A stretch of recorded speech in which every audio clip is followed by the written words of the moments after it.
আলো কি? আলোর প্রকৃতি বা ধর্ম বর্ণনা করো। আলো হচ্ছে কি? আলো এক প্রকার শক্তি। আলো হচ্ছে এক প্রকার শক্তি যা তরঙ্গ আকারে এক স্থান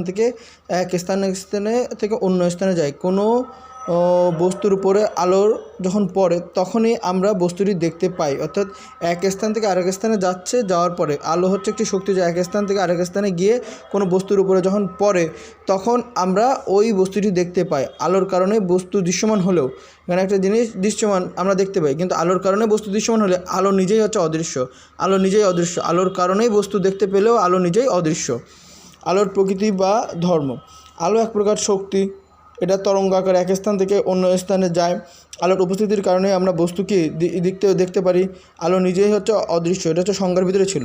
এছাড়া আলো একটি তড়িৎচুম্বক তরঙ্গ। আলো এক প্রকার তড়িৎচুম্বক তরঙ্গ। এই যে তড়িৎ আছে না, আলো তরঙ্গ আকারে তড়িৎচুম্বক তরঙ্গ। তারপর আলো কখনো তরঙ্গের ন্যায় কখনো কণার ন্যায়। অর্থাৎ ওই যে ফোটন কণার যে চারটা তত্ত্ব আছে, যে ফোটন হচ্ছে কণার মতো কাজ করে, তারপরে আলো হচ্ছে এটা তো আলোর তড়িৎ তরঙ্গ হচ্ছে তড়িৎ চুম্বক তরঙ্গ। আলো কখনো তরঙ্গের ন্যায় কখনো কণার ন্যায় কাজ করে। এবং আরেকটা হচ্ছে আলো এক মাধ্যমে আলোর বেগ এক এক রকম। যেমন শূন্য মাধ্যমে আলোর বেগ এত, এক এক মাধ্যমে আলোর বেগ এক এক রকম। এখানে চারটে, এখানে তিনটে।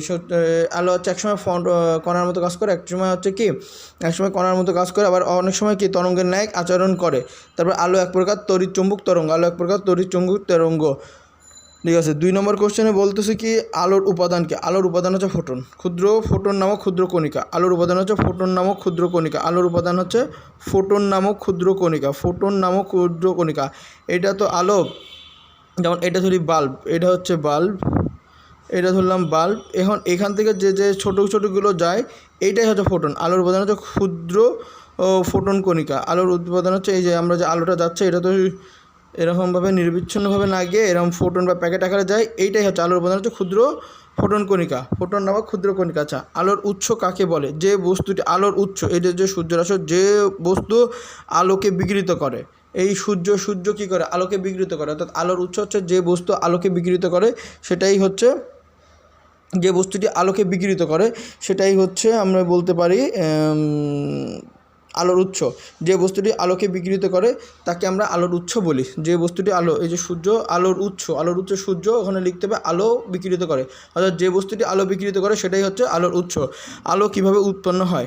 যখন পরমাণুর উপরে আলো আপতিত হয় তখন পরমাণুর ইলেকট্রনগুলো এক স্তর থেকে অন্য স্তরে গমন করে এবং শক্তি সঞ্চয় করে। পরবর্তীতে যখন ইলেকট্রনগুলো নিজ স্তরে ফিরে আসে তখন আলো বিকিরণ করে, যা আলোক শক্তি হিসেবে নির্গত হয়।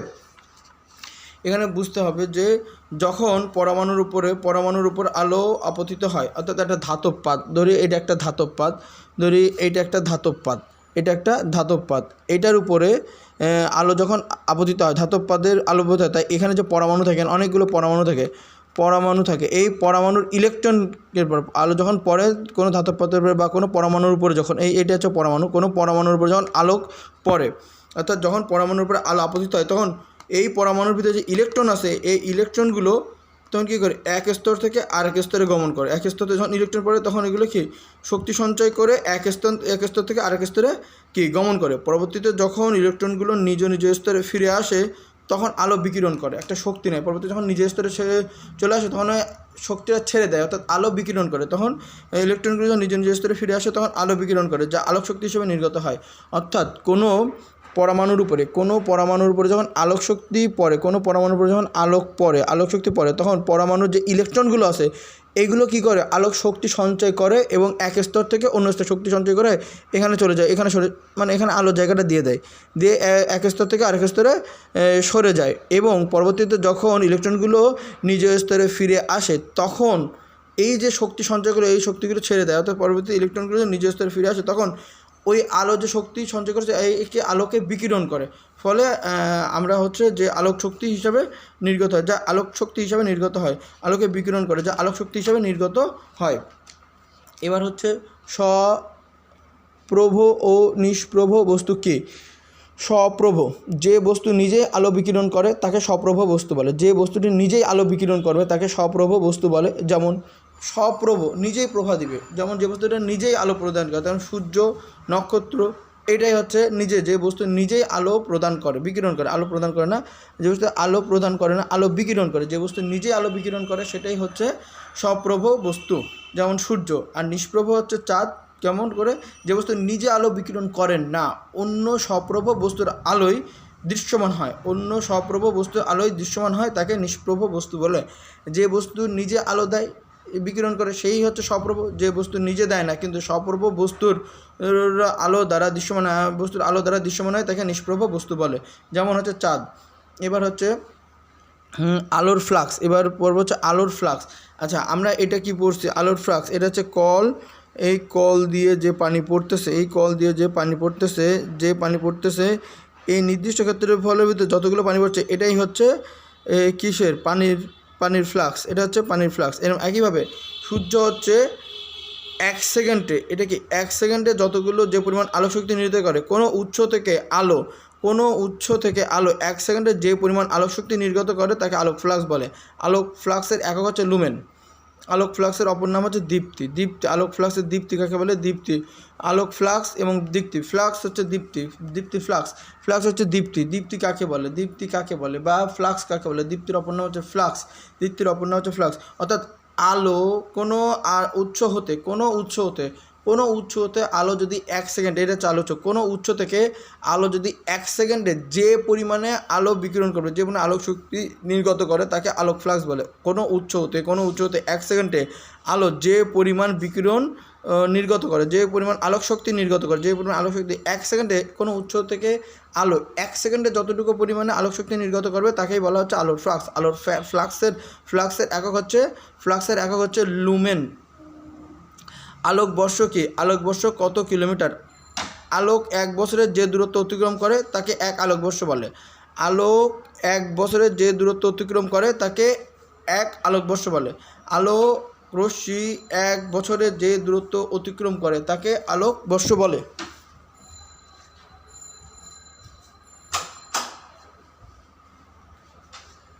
আলোক রশ্মি 1 বছরে যে দূরত্ব অতিক্রম করে তাকে আলোকবর্ষ বলে। আলোক রশ্মি 1 বছরে, আলোকবর্ষ হচ্ছে আলোক রশ্মি এখন 1 বছরের যে দূরত্ব অতিক্রম করে, আলোক রশ্মি 1 বছরে যে দূরত্ব অতিক্রম করে তাকে আলোক রশ্মি 1 বছরে যে দূরত্ব অতিক্রম করে তাকে 1 আলোকবর্ষ বলে।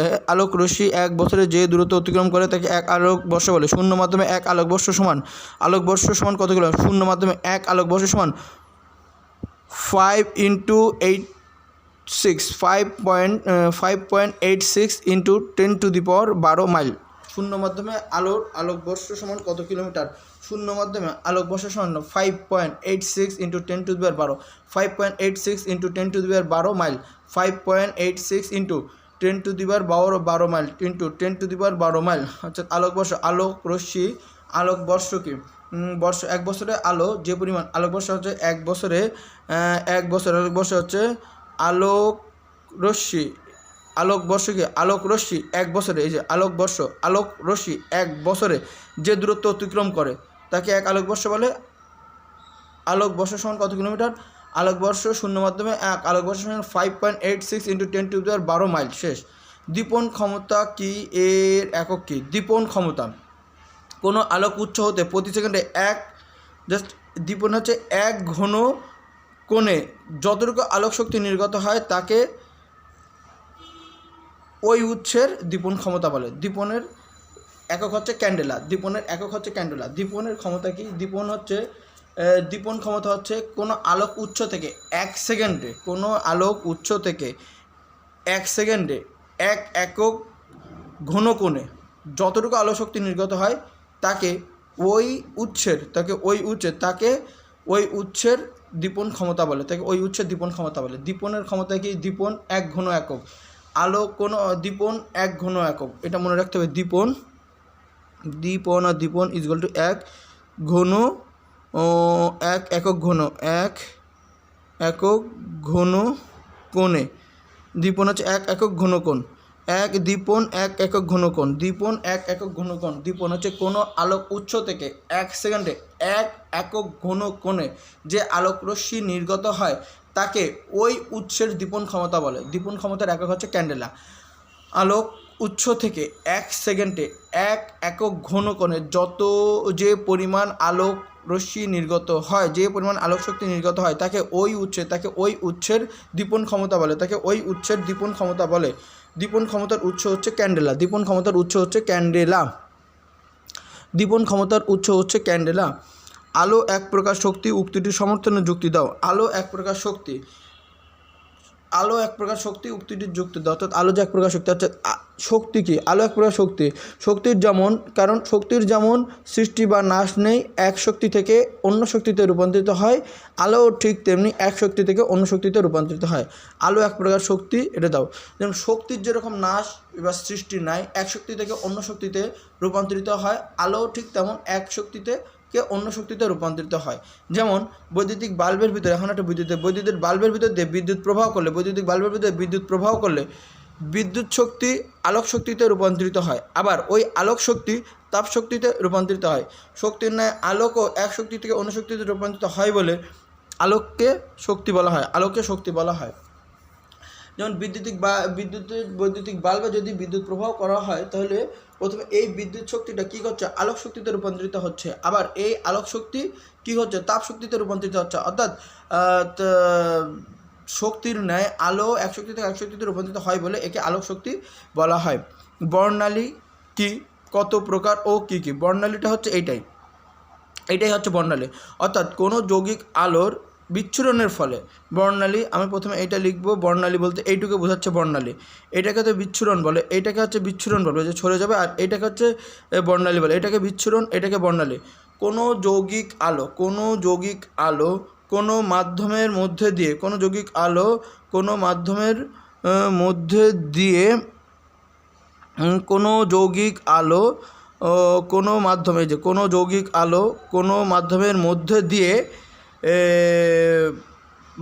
দিয়ে কি বিচ্ছুরিত হয়ে, কোনো মাধ্যমের মধ্যে দিয়ে বিচ্ছুরিত হয়ে মূল বর্ণের কোনো যৌগিক আলো কোনো মাধ্যমের মধ্য দিয়ে বিচ্ছুরিত হয়ে মূল বর্ণের যে সজ্জা পাওয়া যায়,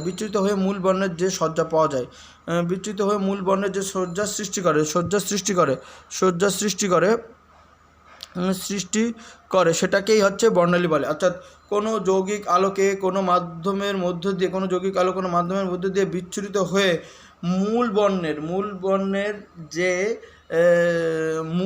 যৌগিক বর্ণের যে সজ্জা পাওয়া যায়,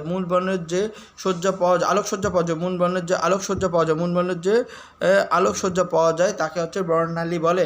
অর্থাৎ কোনো যৌগিক আলো কোনো মাধ্যমের মধ্য দিয়ে বিচ্ছুরিত হয়ে যে মূল বর্ণের যে আলোকসজ্জা পাওয়া যায় সেটাই হচ্ছে বর্ণালী। বর্ণালী হচ্ছে দুই প্রকার, একটা হচ্ছে নিঃসরণ বর্ণালী, একটা হচ্ছে শোষণ বর্ণালী। একটা হচ্ছে নিঃসরণ বর্ণালী আর একটা হচ্ছে শোষণ বর্ণালী। বর্ণালী হচ্ছে নিঃসরণ বর্ণালী আর একটা হচ্ছে শোষণ বর্ণালী। বর্ণালী হচ্ছে দুই প্রকার, একটা হচ্ছে নিঃসরণ বর্ণালী আর একটা হচ্ছে শোষণ বর্ণালী। উত্তপ্ত কোনো বস্তু থেকে যে আলো নিঃসৃত হয়, অর্থাৎ নিঃসরণ বর্ণালী হচ্ছে যে উত্তপ্ত একটা বস্তু থেকে যে আলোটা নিঃসরিত হবে তাকে বিশ্লেষণ করলে যে বর্ণালী পাওয়া যায় তাকে হচ্ছে নিঃসরণ বর্ণালী বলে। অর্থাৎ কোনো একটা নিঃসরণ বর্ণালী হচ্ছে কুকুর থেকে একটা আলো নিঃসরিত হবে, অর্থাৎ উত্তপ্ত বস্তু থেকে যে আলোটা নিঃসরিত হচ্ছে একে বিশ্লেষণ করলে যে আলো পাওয়া যায়, যে বর্ণালী পাওয়া যায়, যে বর্ণালী পাওয়া যায় তাকে নিঃসরণ বর্ণালী বলে। উত্তপ্ত বস্তু থেকে যে আলো নিঃসৃত হয় তা বিশ্লেষণ করলে যে বর্ণালী পাওয়া যায় তাকে নিঃসরণ বর্ণালী বলে। আরেকটা হচ্ছে শোষণ বর্ণালী। সাদা আলোর গতিপথে কোনো স্বচ্ছ রঙিন বস্তু রাখলে বস্তুটির নিজ রং ব্যতীত আরও কতগুলো রশ্মি শোষণ করে। একটা কি বলছে? শোষণ বর্ণালী। শোষণ করবে কি? সাদা আলোর গতিপথে কোনো স্বচ্ছ রঙিন বস্তু রাখলে, এটা যদি লাল রঙের হয়, অর্থাৎ কোনো সাদা আলোর গতিপথে যদি কোনো স্বচ্ছ রঙিন বস্তু রাখা হয় তখন নিজের যে রং, এই রং ব্যতীত আরও কতগুলো রশ্মি শোষণ করে। নিজ রঙটা তো শোষণ করবে, এছাড়া আরও কতগুলো রশ্মি শোষণ করে। ফলে বর্ণালীতে শোষণকৃত রঙগুলো, ফলে এখানে যে বর্ণালী সৃষ্টি হয় এখানে শোষণকৃত রঙগুলো ব্যতীত অন্যান্য শোষণকৃত রঙগুলো অনুপস্থিত থাকে। এই ধরনের বর্ণালীকে শোষণ বর্ণালী বলে। এই ধরনের বর্ণালীকে শোষণ বর্ণালী বলে। অর্থাৎ কোনো সাদা আলোকে বা যৌগিক আলোকে কোনো রঙিন স্বচ্ছ পদার্থের মধ্যে দিয়ে প্রবেশ করালে উক্ত কতগুলো রশ্মি নিজস্ব বস্তুটি কোনো একটা স্বচ্ছ রঙিন মাধ্যমের মধ্যে দিয়ে প্রবেশ করলে এই বস্তুটি নিজ রং ব্যতীত আরও কতগুলো রং শোষণ করে। ফলে বর্ণালীতে ওই শোষণকৃত রঙগুলো অনুপস্থিত দেখা যায়। এইগুলোকে এই ধরনের বর্ণালীকে ফলে কী হয়েছে, শোষণকৃত রঙগুলো, ফলে বর্ণালীতে শোষণকৃত রঙগুলো অনুপস্থিত দেখা যায়। এ ধরনের বর্ণালীকে শোষণ বর্ণালী বলে। এখানে যেটা বর্ণালী সৃষ্টি হবে সেটা হচ্ছে শোষণ বর্ণালী। অর্থাৎ নিঃসরণ বর্ণালীতে হচ্ছে কোনো কিছু নিঃসৃত হবে, কোনো কী বলবো, যে উত্তপ্ত কোনো বস্তু থেকে উত্তপ্ত বা উত্তেজিত কোনো বস্তু থেকে যে আলো নিঃসৃত হয়, উত্তপ্ত বস্তু থেকে যে আলো নিঃসৃত হয় তাকে বিশ্লেষণ করলে যে বর্ণালী পাওয়া যায় তাকে নিঃসরণ বর্ণালী বলে। আর একটা হচ্ছে শোষণ বর্ণালী তাকে নিঃসরণ বর্ণালী বলে। আর একটা হচ্ছে শোষণ বর্ণালী হচ্ছে সাদা আলোর গতিপথে কোনো স্বচ্ছ রঙিন বস্তু রাখলে সাদা আলোর যে গতিপথ, এটা কি, এখানে একটা শোষণ বর্ণালী, এটা হচ্ছে বর্ণালী। সাদা আলোর গতিপথে কোনো স্বচ্ছ রঙিন একটি বস্তু রাখলে বস্তুটির নিজ রং ব্যতীত আরও কতগুলো বর্ণ শোষণ করে যেগুলো বর্ণালীতে অনুপস্থিত থাকে। এ ধরনের বর্ণালীকে শোষণ বর্ণালী বলে। এবার হচ্ছে শুদ্ধ বর্ণালী এবং শুদ্ধ বর্ণালী ও অশুদ্ধ বর্ণালী কি? শুদ্ধ বর্ণালী ও অশুদ্ধ বর্ণালী কি? শুদ্ধ বর্ণালী যে বর্ণালীতে বর্ণগুলো নিজ নিজ স্থান অধিকার করে থাকে, এবং এক বর্ণের সাথে অন্য বর্ণের মিশ্রণ হয় না, তাকে শুদ্ধ বর্ণালী বলে। যে বর্ণালীতে কতগুলো নিজ নিজ স্থান অধিকার যে বর্ণালীতে বর্ণগুলো নিজ নিজ স্থান অধিকার করে থাকে এবং এক বর্ণের সাথে অন্য বর্ণের মিশ্রণ হয় না, তাকে শুদ্ধ বর্ণালী বলে। যে বর্ণালীতে বর্ণগুলো নিজ নিজ স্থান অধিকার করে থাকে এবং এক বর্ণের সাথে অন্য বর্ণের মিশ্রণ হয় না, তাকে শুদ্ধ বর্ণালী বলে। যে বর্ণালীতে বর্ণগুলো যে বর্ণালীতে বর্ণগুলো নিজ নিজ স্থান অধিকার করে থাকে এবং এক বর্ণের সাথে অন্য বর্ণের মিশ্রণ হয় না, তাকে শুদ্ধ বর্ণালী বলে। যে বর্ণালীতে বর্ণগুলো নিজ নিজ স্থান অধিকার করে থাকে যে বর্ণালীতে বর্ণগুলো নিজ স্থান অধিকার করে থাকে এবং এক বর্ণের সাথে অন্য বর্ণের মিশ্রণ হয় না, মিশ্রণ হয়, যে বর্ণালীতে বর্ণগুলো নিজ নিজ স্থান অধিকার করে থাকে, শুদ্ধ বর্ণালী, একদম শুদ্ধ বর্ণালী। তো এইটা যে বর্ণালীতে কি হচ্ছে, এটা তো বর্ণালী। আচ্ছা, এখানে কি, যে বর্ণালীতে এক বর্ণ অন্য বর্ণের সাথে যে বর্ণালীতে বর্ণগুলো নিজ নিজ স্থান অধিকার করে থাকে এবং একটি বর্ণ অন্য বর্ণের সাথে মিশে যায় না, তাকে শুদ্ধ বর্ণালী বলে। অর্থাৎ যে বর্ণালীতে বর্ণগুলো নিজ নিজ স্থান অধিকার করে থাকবে এবং একটি বর্ণ অন্য বর্ণের সাথে মিশে যায় না, অর্থাৎ নিজ স্থান অধিকার করে থাকবে এবং একটার সাথে আরেকটা মিশে যায় না, তাকেই হচ্ছে শুদ্ধ বর্ণালী বলে। যে বর্ণালীতে বর্ণগুলো নিজ স্থান অধিকার করে থাকে না এবং অন্য বর্ণের সাথে মিশে যায় তাকে হচ্ছে অশুদ্ধ বর্ণালী বলে। শুদ্ধ বর্ণালী অশুদ্ধ বর্ণালী পার্থক্য, এরা নিজ স্থান অধিকার করে থাকে, এরা নিজ স্থান অধিকার করে থাকে না। এরা কি করে, একটা অন্য বর্ণের সাথে মিলে যায়, এটা অন্য বর্ণের সাথে মিলে না। প্রিজমে আপতিত রশ্মিগুলো সমান্তরাল হয় এবং প্রিজমে আপতিত রশ্মিগুলো সমান্তরাল হয়। প্রিজমে আপতিত রশ্মিগুলো সমান্তরাল হয় না। মূলত প্রিজমে আপতিত রশ্মিগুলো সমান্তরাল হয় না। প্রিজমে যে আপতিত রশ্মি, এখানে শুদ্ধ বর্ণালীর ক্ষেত্রে কি হচ্ছে, শুদ্ধ বর্ণালীতে এটাতে আপতিত রশ্মিগুলো, এখানে প্রতিসরিত রশ্মি না, এখানে আরেকটা মনে রাখতে হবে, এখানে প্রিজমে প্রতিসরিত রশ্মি না, বরং প্রিজমে আপতিত রশ্মিগুলো সমান্তরাল হয়। প্রিজমে আপতিত রশ্মিগুলো সমান্তরাল না হলেও হয়, সমান্তরাল হতে হয়, এগুলোকে সমান্তরাল হতে হয়, এই জন্য সমান্তরাল হয়। এখানে না হলেও এই ধরনের ঘটনা ঘটে। বর্ণালী উৎপন্ন হওয়ার কারণ কি ব্যাখ্যা করো। বর্ণালী উৎপন্ন হওয়ার মূল কারণ হচ্ছে মাধ্যমের প্রকৃতি এবং আলোর প্রকৃতি। একটা যে বর্ণালী সৃষ্টি হচ্ছে এই মাধ্যম থেকে এই মাধ্যমে যাওয়ার ফলে এখানে বিচ্ছুরিত হয়ে যে মূল বর্ণের যে আলোকসজ্জা দেখা যাচ্ছে, এটা হচ্ছে বর্ণালী। এই বর্ণালীর কারণ কি, এটা হচ্ছে মাধ্যমের প্রকৃতি এবং আলোর প্রকৃতি। এটা হচ্ছে মাধ্যমের প্রকৃতি এই মাধ্যমের কারণে হচ্ছে বেঁকে যাবে এবং এই প্রকৃতি। প্রথম হচ্ছে আলোর প্রকৃতি ও মাধ্যমের প্রকৃতি। মাধ্যমের প্রকৃতি আলোর প্রকৃতি, আলোটা যদি যৌগিক বর্ণ হয় তখন হবে, কিন্তু আলোটা যদি মৌলিক হয় তাহলে হবে না। আবার এটা হচ্ছে প্রিজম হতে হবে, অন্য মাধ্যম হলে হবে না। এটা যদি অস্বচ্ছ মাধ্যম হয় তাহলে তো হবে না। অর্থাৎ বর্ণালী উৎপন্ন হওয়ার কারণ হচ্ছে আলোর প্রকৃতি এবং মাধ্যমের প্রকৃতি। আলোক রশ্মি যখন প্রিজমের মধ্যে দিয়ে যায় তখন একটি রঙের তরঙ্গ দৈর্ঘ্য আলোর প্রকৃতি, আলোটি অবশ্যই যৌগিক আলো হতে হবে এবং প্রিজমটি অবশ্যই এবং মাধ্যমটি অবশ্যই প্রিজমের মতো স্বচ্ছ পদার্থ, স্বচ্ছ বস্তু হতে হবে। আলোক রশ্মি যখন এই প্রিজমের মধ্যে দিয়ে প্রবেশ করে তখন যৌগিক আলোর এক একটি আলোর তরঙ্গদৈর্ঘ্য এক এক রকম হওয়ার কারণে এটি প্রতিসরণের নিয়ম অনুযায়ী বেঁকে যায়। যে আলোর তরঙ্গদৈর্ঘ্য বেশি সে আলো কম বাঁকে এবং যে কম বাঁক নেয়, এবং যে আলোর তরঙ্গদৈর্ঘ্য কম সে আলো বেশি বাঁকের সৃষ্টি হয়। এভাবে আমরা বর্ণালীতে লাল আলোকে সবার উপরে এবং বেগুনি আলোকে সবার নিচে দেখি। তাই বলা যায় মাধ্যম প্রকৃতির উপরে নির্ভর করে। প্রিজমের পেছনে সাদা পর্দা রাখলে তাতে আলো সাথে দেখা যাবে যদি আলোকরশ্মি প্রিজমের পরিবর্তে শূন্য মাধ্যমে যেত। যদি এখানে বলা হচ্ছে যদি আলোকরশ্মি প্রিজমের পরিবর্তে অন্য মাধ্যম দিয়ে যেত, যদি আলোকরশ্মি প্রিজমের পরিবর্তে শূন্য মাধ্যম দিয়ে যেত তাহলে এমনটা ঘটতো না। যদি আলোকরশ্মি প্রিজমের পরিবর্তে শূন্য মাধ্যম দিয়ে যেত তাহলে এমনটি ঘটতো না। তাই বলা যায় মাধ্যম ও অন্যান্য রং এর প্রকৃতির উপরেই নির্ভর করে বর্ণালী উৎপন্নের কারণ। আচ্ছা, সৌর বর্ণালী সংজ্ঞা দাও। সৌর বর্ণালী কয়টি রং থাকে? কী কোনটি তরঙ্গদৈর্ঘ্য বেশি, কোনটি তরঙ্গদৈর্ঘ্য, কোনটি সবচেয়ে কম, ক্রমানুসারে দেখাও। আচ্ছা, এখানে বলছে সৌর বর্ণালী সূর্যরশ্মি বিচ্ছুরণের ফলে।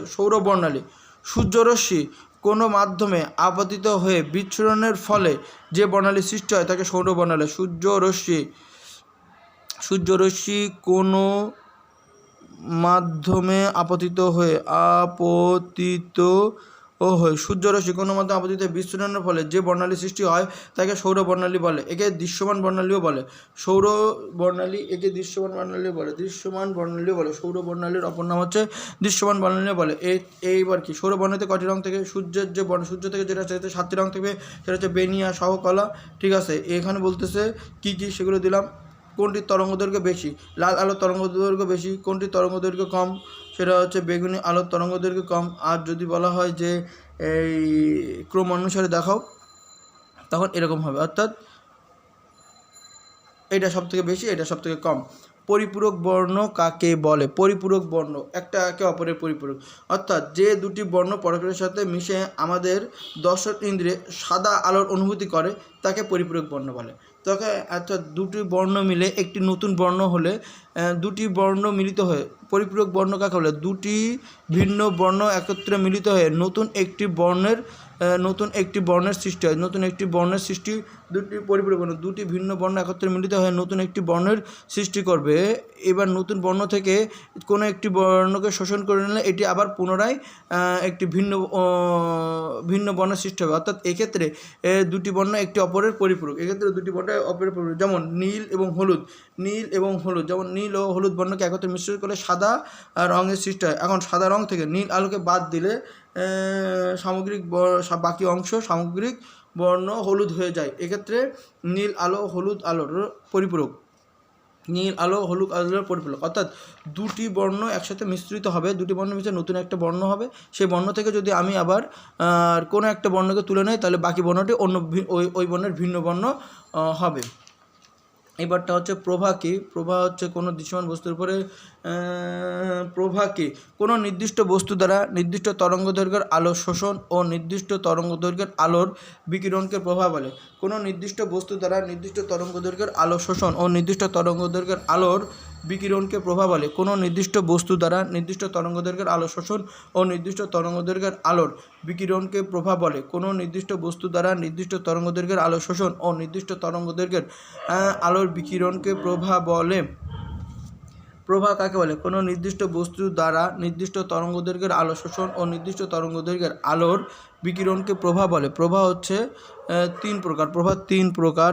ভয়কার ভয়কার এটা হচ্ছে 3 প্রকার। একটা হচ্ছে অনুপ্রভা, একটা অনুপ্রভা, একটা প্রতিপ্রভা, একটা হচ্ছে তাপাপন। একটা অনুপ্রভা, একটা প্রতিপ্রভা, একটা হচ্ছে তাপাপন। ঠিক আছে। প্রভা কাকে বলে? প্রভা কোনো নির্দিষ্ট বস্তু দ্বারা, কোনো একটা নির্দিষ্ট বস্তু দ্বারা নির্দিষ্ট তরঙ্গদৈর্ঘ্যের আলো শোষণ ও নির্দিষ্ট তরঙ্গদৈর্ঘ্যের আলোর বিকিরণকে ধরি। প্রভা কাকে বলে? এটা একটা পদার্থ, এটা একটা বস্তু, এটা একটা বস্তু, এটা একটা বস্তু। এটা হচ্ছে এই নির্দিষ্ট বস্তু দ্বারা নির্দিষ্ট তরঙ্গদৈর্ঘ্যের আলো শোষণ, নির্দিষ্ট বস্তু দ্বারা নির্দিষ্ট তরঙ্গদৈর্ঘ্যের আলো শোষণ এবং নির্দিষ্ট তরঙ্গদৈর্ঘ্যের আলো বিকিরণকে, নির্দিষ্ট তরঙ্গদৈর্ঘ্যের আলোর বিকিরণকে প্রভা বলে। নির্দিষ্ট কোনো বস্তু দ্বারা প্রভা কোনো বস্তু দ্বারা নির্দিষ্ট তরঙ্গদৈর্ঘ্যের আলো শোষণ ও নির্দিষ্ট তরঙ্গদৈর্ঘ্যের আলোর বিকিরণকে, নির্দিষ্ট কোনো বস্তু দ্বারা নির্দিষ্ট তরঙ্গদৈর্ঘ্যের আলো শোষণ এবং নির্দিষ্ট তরঙ্গদৈর্ঘ্যের আলোর বিকিরণকে প্রভা বলে। কোনো নির্দিষ্ট বস্তু দ্বারা এটা মনে রাখতে হবে। প্রভা এটা কোনো নির্দিষ্ট বস্তু দ্বারা নির্দিষ্ট তরঙ্গদৈর্ঘ্যের আলো শোষণ এবং নির্দিষ্ট তরঙ্গদৈর্ঘ্যের আলোর বিকিরণকে প্রভা বলে। প্রভা হচ্ছে 3 প্রকার। একটা হচ্ছে অনুপ্রভা, একটা হচ্ছে প্রতিপ্রভা, আর একটা হচ্ছে তাপাপন। অনুপ্রভা, প্রতিপ্রভা আর একটা হচ্ছে তাপাপন। অনুপ্রভা এমন কতগুলো বস্তু আছে যাদের সাদা আলোয় কিছুক্ষণ উন্মুক্ত রেখে আলো সরিয়ে নিলেও অন্ধকারে কিছুক্ষণ আলো দেয়, একে অনুপ্রভা বলে। যেমন এবং এমন বস্তুকে অনুপ্রভা বস্তু বলে। অনুপ্রভা এবং এমন বস্তুকে, অর্থাৎ এমন কতগুলো বস্তু আছে, অর্থাৎ অনুপ্রভা এর অণুগুলো প্রভায় পরিণত হয়। অর্থাৎ এমন কোনো বস্তু, যেরকম আমরা হচ্ছে সোডিয়ামের যে ফসফরাসের যে দেই, অর্থাৎ আমরা যে ছাদে যে স্টারের মতো জিনিসগুলো লাগাই, এরকম এটাই। এমন কতগুলো বস্তু আছে যাদের সাদা আলোয় কিছুক্ষণ উন্মুক্ত রেখে আলো সরিয়ে নিলেও অন্ধকারে কিছুক্ষণ আলো দেয়, একে অনুপ্রভা বলে। অর্থাৎ এই অণুগুলো প্রভায় রূপান্তরিত হচ্ছে। তেমন কতগুলো বস্তু আছে যেগুলোকে সাদা আলো বা সূর্যরশ্মিতে সূর্য আলো রাখার পরে সূর্য আলো থেকে সরিয়ে নিয়ে অন্ধকারে রাখলেও আলো বিকিরণ করে। এই ধরনের বস্তুগুলোকে অনুপ্রভা বলে। অণুগুলো প্রভায় পরিণত হচ্ছে। প্রভা কি? প্রভা হচ্ছে একটা নির্দিষ্ট বস্তুকে, একটা নির্দিষ্ট বস্তুর নির্দিষ্ট তরঙ্গদৈর্ঘ্যের আলো শোষণ এবং নির্দিষ্ট তরঙ্গদৈর্ঘ্যের আলোর বিকিরণকেই হচ্ছে প্রভা বলে। এমন বস্তুকে অনুপ্রভা বস্তু বলে। প্রতিপ্রভা এমন কতগুলো বস্তু আছে যাদের ওপর এক বর্ণের আলো পড়লে ভিন্ন জাতীয় বিকিরণ দেয়। আচ্ছা, প্রতিপ্রভা বস্তু, যেমন এটা একটা বস্তু, এরপরে যদি আলো দেয় তাহলে এর বিকিরণ দেবে, দেখা যাচ্ছে হলুদ কালারের। এটাই হচ্ছে প্রতিপ্রভা বস্তু। প্রতিপ্রভা এমন কতগুলো বস্তু আছে যাদের ওপর এক আলো পড়লে ভিন্ন জাতীয় বিকিরণ দেয় এবং আলো যতক্ষণ ফেলা হয় ততক্ষণই দেখা যায়, এটাকেই হচ্ছে প্রতিপ্রভা বলে। যেমন এটা হচ্ছে ইউরেনিয়াম নামে একটা পদার্থ। আমি যদি ইউরেনিয়ামের উপরে সাদা আলো ফেলি, ওখান থেকে হলুদ একটা বিকিরণ দেবে এবং যতক্ষণ সাদা আলো ফেলবো ততক্ষণ হলুদ বিকিরণ দিবে, তারপর আর দিবে না। এটাই হচ্ছে প্রতিপ্রভা।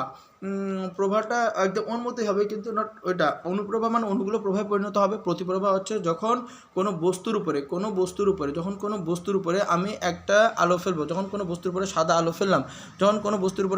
আলো ফেললাম তখন সেই বস্তু থেকে অন্য আর একটা বিকিরণ দিল, এটা, এবং আলো যতক্ষণ ফেললাম ততক্ষণ পর্যন্তই এই বিকিরণ দিল, তাহলে সেটা হচ্ছে প্রতিপ্রভা বস্তু। এবার হচ্ছে তাপাপন। তাপাপন কাকে বলছে? এমন কতগুলো বস্তু আছে যেগুলো দীর্ঘ তরঙ্গ দৈর্ঘ্যের আলো শোষণ করে এবং ক্ষুদ্র তরঙ্গদৈর্ঘ্যের আলো বিকিরণ করে। এ ধরনের ঘটনাকে তাপকে আপন করে নিবে, অর্থাৎ তাপকে আপন করে নেবে। এমন কতগুলো বস্তু আছে, যে সকল বস্তু তাপকে আপন করে, অর্থাৎ দীর্ঘ তরঙ্গ দৈর্ঘ্যের আলো শোষণ করে এবং ক্ষুদ্র তরঙ্গ দৈর্ঘ্যের আলো বিকিরণ করে। এ ধরনের ঘটনাকে তাপাপন বলে। এমন কতগুলো বস্তু আছে, অর্থাৎ যে বস্তুটি তাপকে আপন করে নিবে, অর্থাৎ দীর্ঘ তরঙ্গ দৈর্ঘ্যের আলোকে শোষণ করে এবং ক্ষুদ্র তরঙ্গ দৈর্ঘ্যের আলোকে বিকিরণ করে, তাকে কি বলে? যে এমন কতগুলো বস্তু আছে যেগুলো কি হচ্ছে দীর্ঘ তরঙ্গ দৈর্ঘ্যের আলোকে শোষণ করে এবং ক্ষুদ্র তরঙ্গ দৈর্ঘ্যের আলোকে বিকিরণ করে, সেটাকেই বলা হচ্ছে তাপাপন।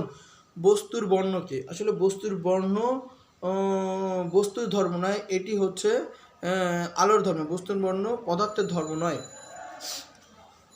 পরের প্রশ্নটা কি বলছে, বস্তুর বর্ণ কি? বস্তুর বর্ণ হচ্ছে কি? বস্তুর বর্ণ কি? বস্তুর বর্ণ কোনো পদার্থের, ওই পদার্থের ধর্ম নয়। বস্তুর যে বর্ণটা পদার্থ নয়, এটা আলোর ধর্ম, এটি আলোর ধর্ম, এটি আলোর ধর্ম।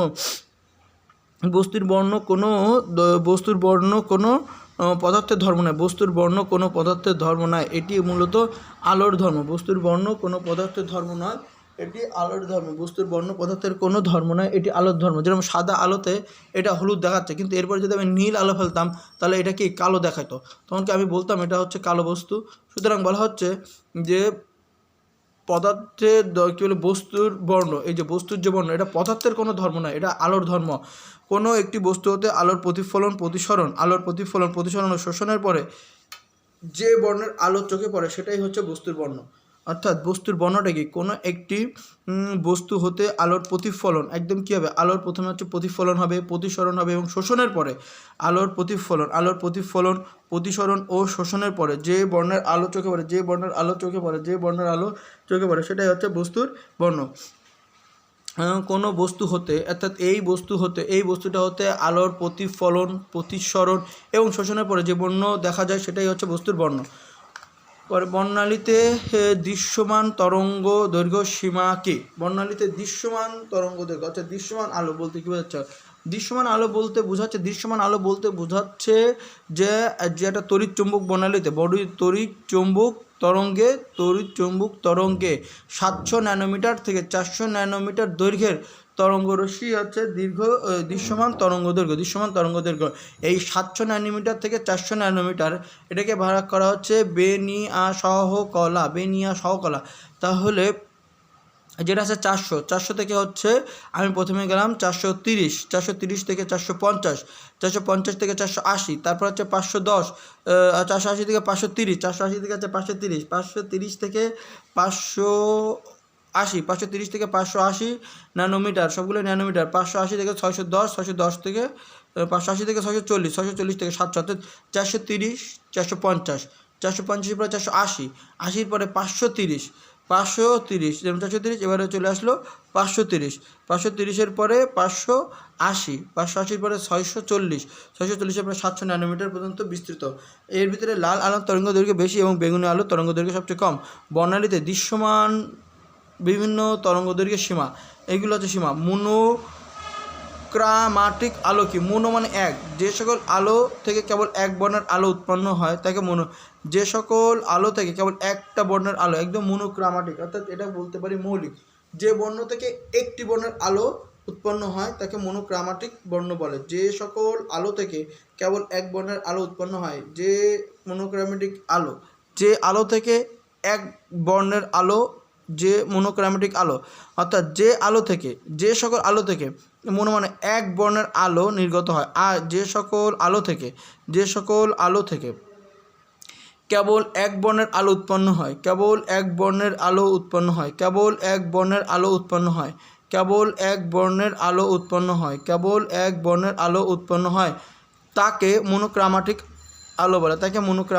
তাকে মোনোক্রামাটিক আলো বলে। যে সকল আলো থেকে এক বর্ণের আলো উৎপন্ন হয়, যে সকল আলো থেকে কেবল এক বর্ণের আলো উৎপন্ন হয় তাকে মোনোক্রামাটিক আলো বলে। যে সকল আলো থেকে কেবল এক বর্ণের আলো উৎপন্ন হয় তাকে মোনোক্রামাটিক আলো বলে। যে সকল বর্ণ থেকে কেবল এক বর্ণের আলো উৎপন্ন হয় তাকে মোনোক্রামাটিক আলো বলে। যে সকল আলো থেকে এক বর্ণের আলো উৎপন্ন হয় তাকে মোনোক্রামাটিক আলো বলে। তরঙ্গ দৈর্ঘ্য কি? সবচেয়ে ছোট ও বড় তরঙ্গ দৈর্ঘ্য। এই যে তরঙ্গ দৈর্ঘ্য হচ্ছে এটা। তরঙ্গ সৃষ্টিকারী কোনো কম্পনশীল বস্তুর একটি পূর্ণ কম্পন সম্পন্ন করতে যে সময় লাগে, ওই নির্দিষ্ট সময়ে তরঙ্গ যে দূরত্ব অতিক্রম করে তাকে তরঙ্গ দৈর্ঘ্য বলে। তরঙ্গ দৈর্ঘ্য কি? তরঙ্গ সৃষ্টিকারী কোনো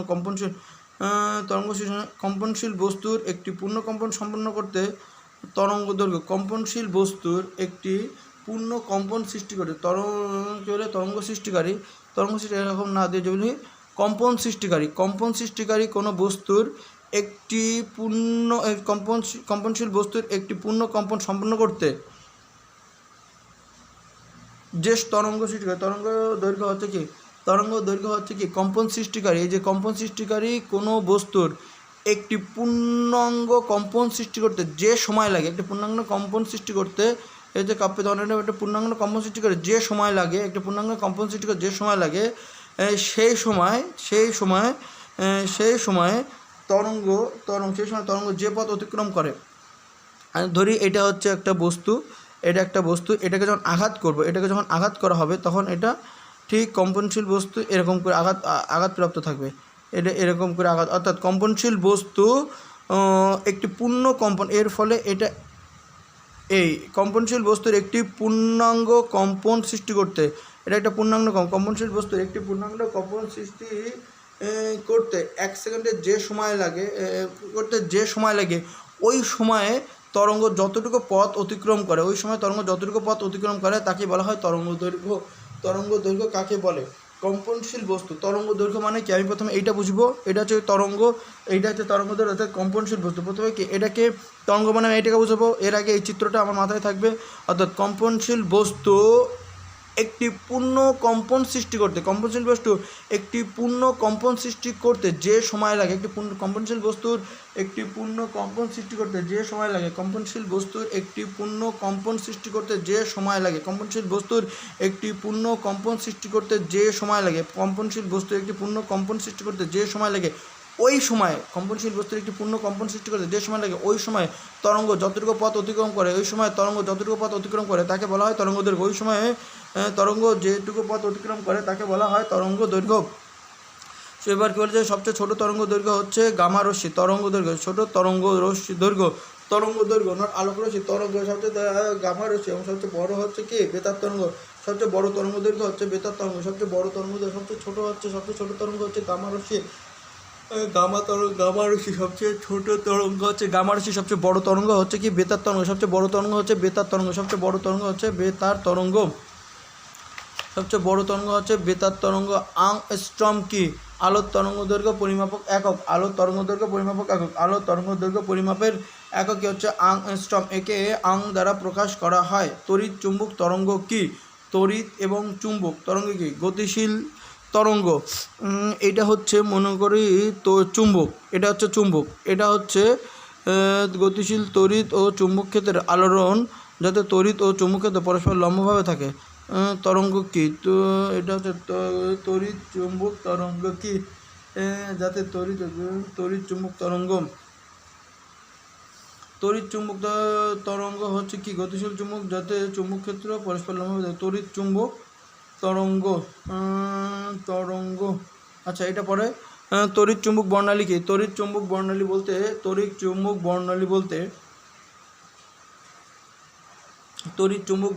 বলতে বোঝাচ্ছে যে টোটাল এটা হচ্ছে তড়িৎ চুম্বক তরঙ্গ। এই তরঙ্গের ভিতরে কি আছে? বেতার তরঙ্গ। এটা হচ্ছে প্রথমে হচ্ছে BMA, তারপর DUXG, অর্থাৎ বেতার তরঙ্গ, মাইক্রোওয়েভ তরঙ্গ, অবলোহিত রশ্মি, দৃশ্যমান আলো, আল্ট্রাভায়োলেট রশ্মি, এক্সরে রশ্মি এবং গামা রশ্মি, এইগুলো যে বর্ণালী সৃষ্টি করে তাই হচ্ছে তড়িৎ চুম্বক বর্ণালী। এই রশ্মিগুলো যে বর্ণালী সৃষ্টি করে তাকেই তড়িৎ চুম্বক বর্ণালী বলা হচ্ছে। এই রশ্মিগুলো যে বর্ণালী সৃষ্টি করে তাকে তড়িৎ চুম্বক বর্ণালী বলে। এই রশ্মিগুলো যে বর্ণালী সৃষ্টি করে তাকে তড়িৎ চুম্বক বর্ণালী বলে। এই রশ্মিগুলো যে বর্ণালী সৃষ্টি করে তাকে তড়িৎ চুম্বক বর্ণালী বলে। এই রশ্মিগুলো যে বর্ণালী সৃষ্টি করে তাকে হচ্ছে তড়িৎ চুম্বক বর্ণালী বলে। এই প্রশ্নটা হচ্ছে অন্যভাবে আরেক জায়গায় পড়ছি। তো তড়িৎ চুম্বক বর্ণালী, তড়িৎ চুম্বক যে ওয়েভ, মানে এই যে এইটার যে সকল রশ্মিগুলো যে বর্ণালী সৃষ্টি করে তাকেই হচ্ছে তড়িৎ চুম্বক বর্ণালী বলে। এবার এই পৃষ্ঠাটা একটু ভালোভাবে খেয়াল করতে হবে। বলছে তড়িৎ চুম্বক বর্ণালীর তরঙ্গ দৈর্ঘ্যের পরিসর। তড়িৎ চুম্বক যে টোটাল বর্ণালীর এর যে তরঙ্গ দৈর্ঘ্যের পরিসর, এর উৎস ও বৈজ্ঞানিক প্রয়োগ ব্যাখ্যাকরণ এবং এর কী কী প্রয়োগ আছে। এখন আমি তো এটা জানি যে BMA DUXG, এটা প্রথমে লিখে নিলাম। আর এখানে হচ্ছে 700 থেকে 400 ন্যানোমিটার। নিচে আসি, তাহলে এই 400 কোথায় চলে যাবে? এখানে হচ্ছে 400 থেকে 1 ন্যানোমিটার। এবার এই 1 থেকে 1 ন্যানোমিটার করে 10⁻³ ন্যানোমিটার। এইবার এই 10⁻³ এই চিহ্ন এটা বড়োর ভিতরে রেখে দেব। এটা শেষ। 700 থেকে 400 থেকে 1 থেকে 10⁻³ ন্যানোমিটার থেকে এইটা, এবং গামা রশ্মি হচ্ছে এত ন্যানোমিটার। এটা হচ্ছে দৃশ্যমান আলো। এবার উপর দিকে যদি যাই তাহলে 700 এখানে ছিল, এখানে 700 থেকে এটা হচ্ছে 1 নট ন্যানোমিটার, এটা হচ্ছে 1 মিলিমিটার। এখানে কিন্তু ন্যানোমিটার না, এটা 1 মিলিমিটার। এই 1 মিলিমিটার এখানে যদি চলে আসে এটা হচ্ছে 0.1 মিটার, 0.1 মিটার। আর 0.1 মিটার থেকে ওটা বড়। এখানে দেখতে পেয়ে এই 700 এখানে চলে গেলে এটা 700 ন্যানোমিটার। এই 700 ন্যানোমিটার এখানে কিন্তু আর 1 ন্যানোমিটার, ওখানে হচ্ছে 1 মিলিমিটার, 1 মিলিমিটার, 1 মিলিমিটার, 1 মিলিমিটার। এই 1 মিলিমিটার এখানে চলে গিয়ে এখানে 0.1 মিটার, মিলিমিটার থেকে এখানে 0.1 মিটার, 0.1 মিটার থেকে এই সাইড হচ্ছে বড়। আর দৃশ্যমান আলোর এটা তো বলছি বেনিয়া সহকলা দেওয়ার পরে 430, 430 থেকে 450, 480, 480 পর 530, 580, 640, 700, এইগুলো হচ্ছে পরিসর। এবার বেতার তরঙ্গর এটা আমি বসালাম। এর উচ্চ কি বেতারের, বেতার স্পন্দিত তড়িৎ বর্তনী। বেতারের উচ্চ হচ্ছে স্পন্দিত তড়িৎ বর্তনী। বেতার তরঙ্গের উচ্চ কোথায়? এ বেতার তরঙ্গ কি যদি এভাবে বলে তখন এটা হচ্ছে বেতার তরঙ্গ হচ্ছে স্পন্দিত তড়িৎ বর্তনী। এই জিনিসটা মনে রাখতে, স্পন্দিত তড়িৎ বর্তনী। দূরে কোথাও শব্দ পাঠানোর জন্য এই তরঙ্গ ব্যবহার করা হয়। বর্তমানে রেডিওতে এই তরঙ্গ ব্যবহার করা হয়।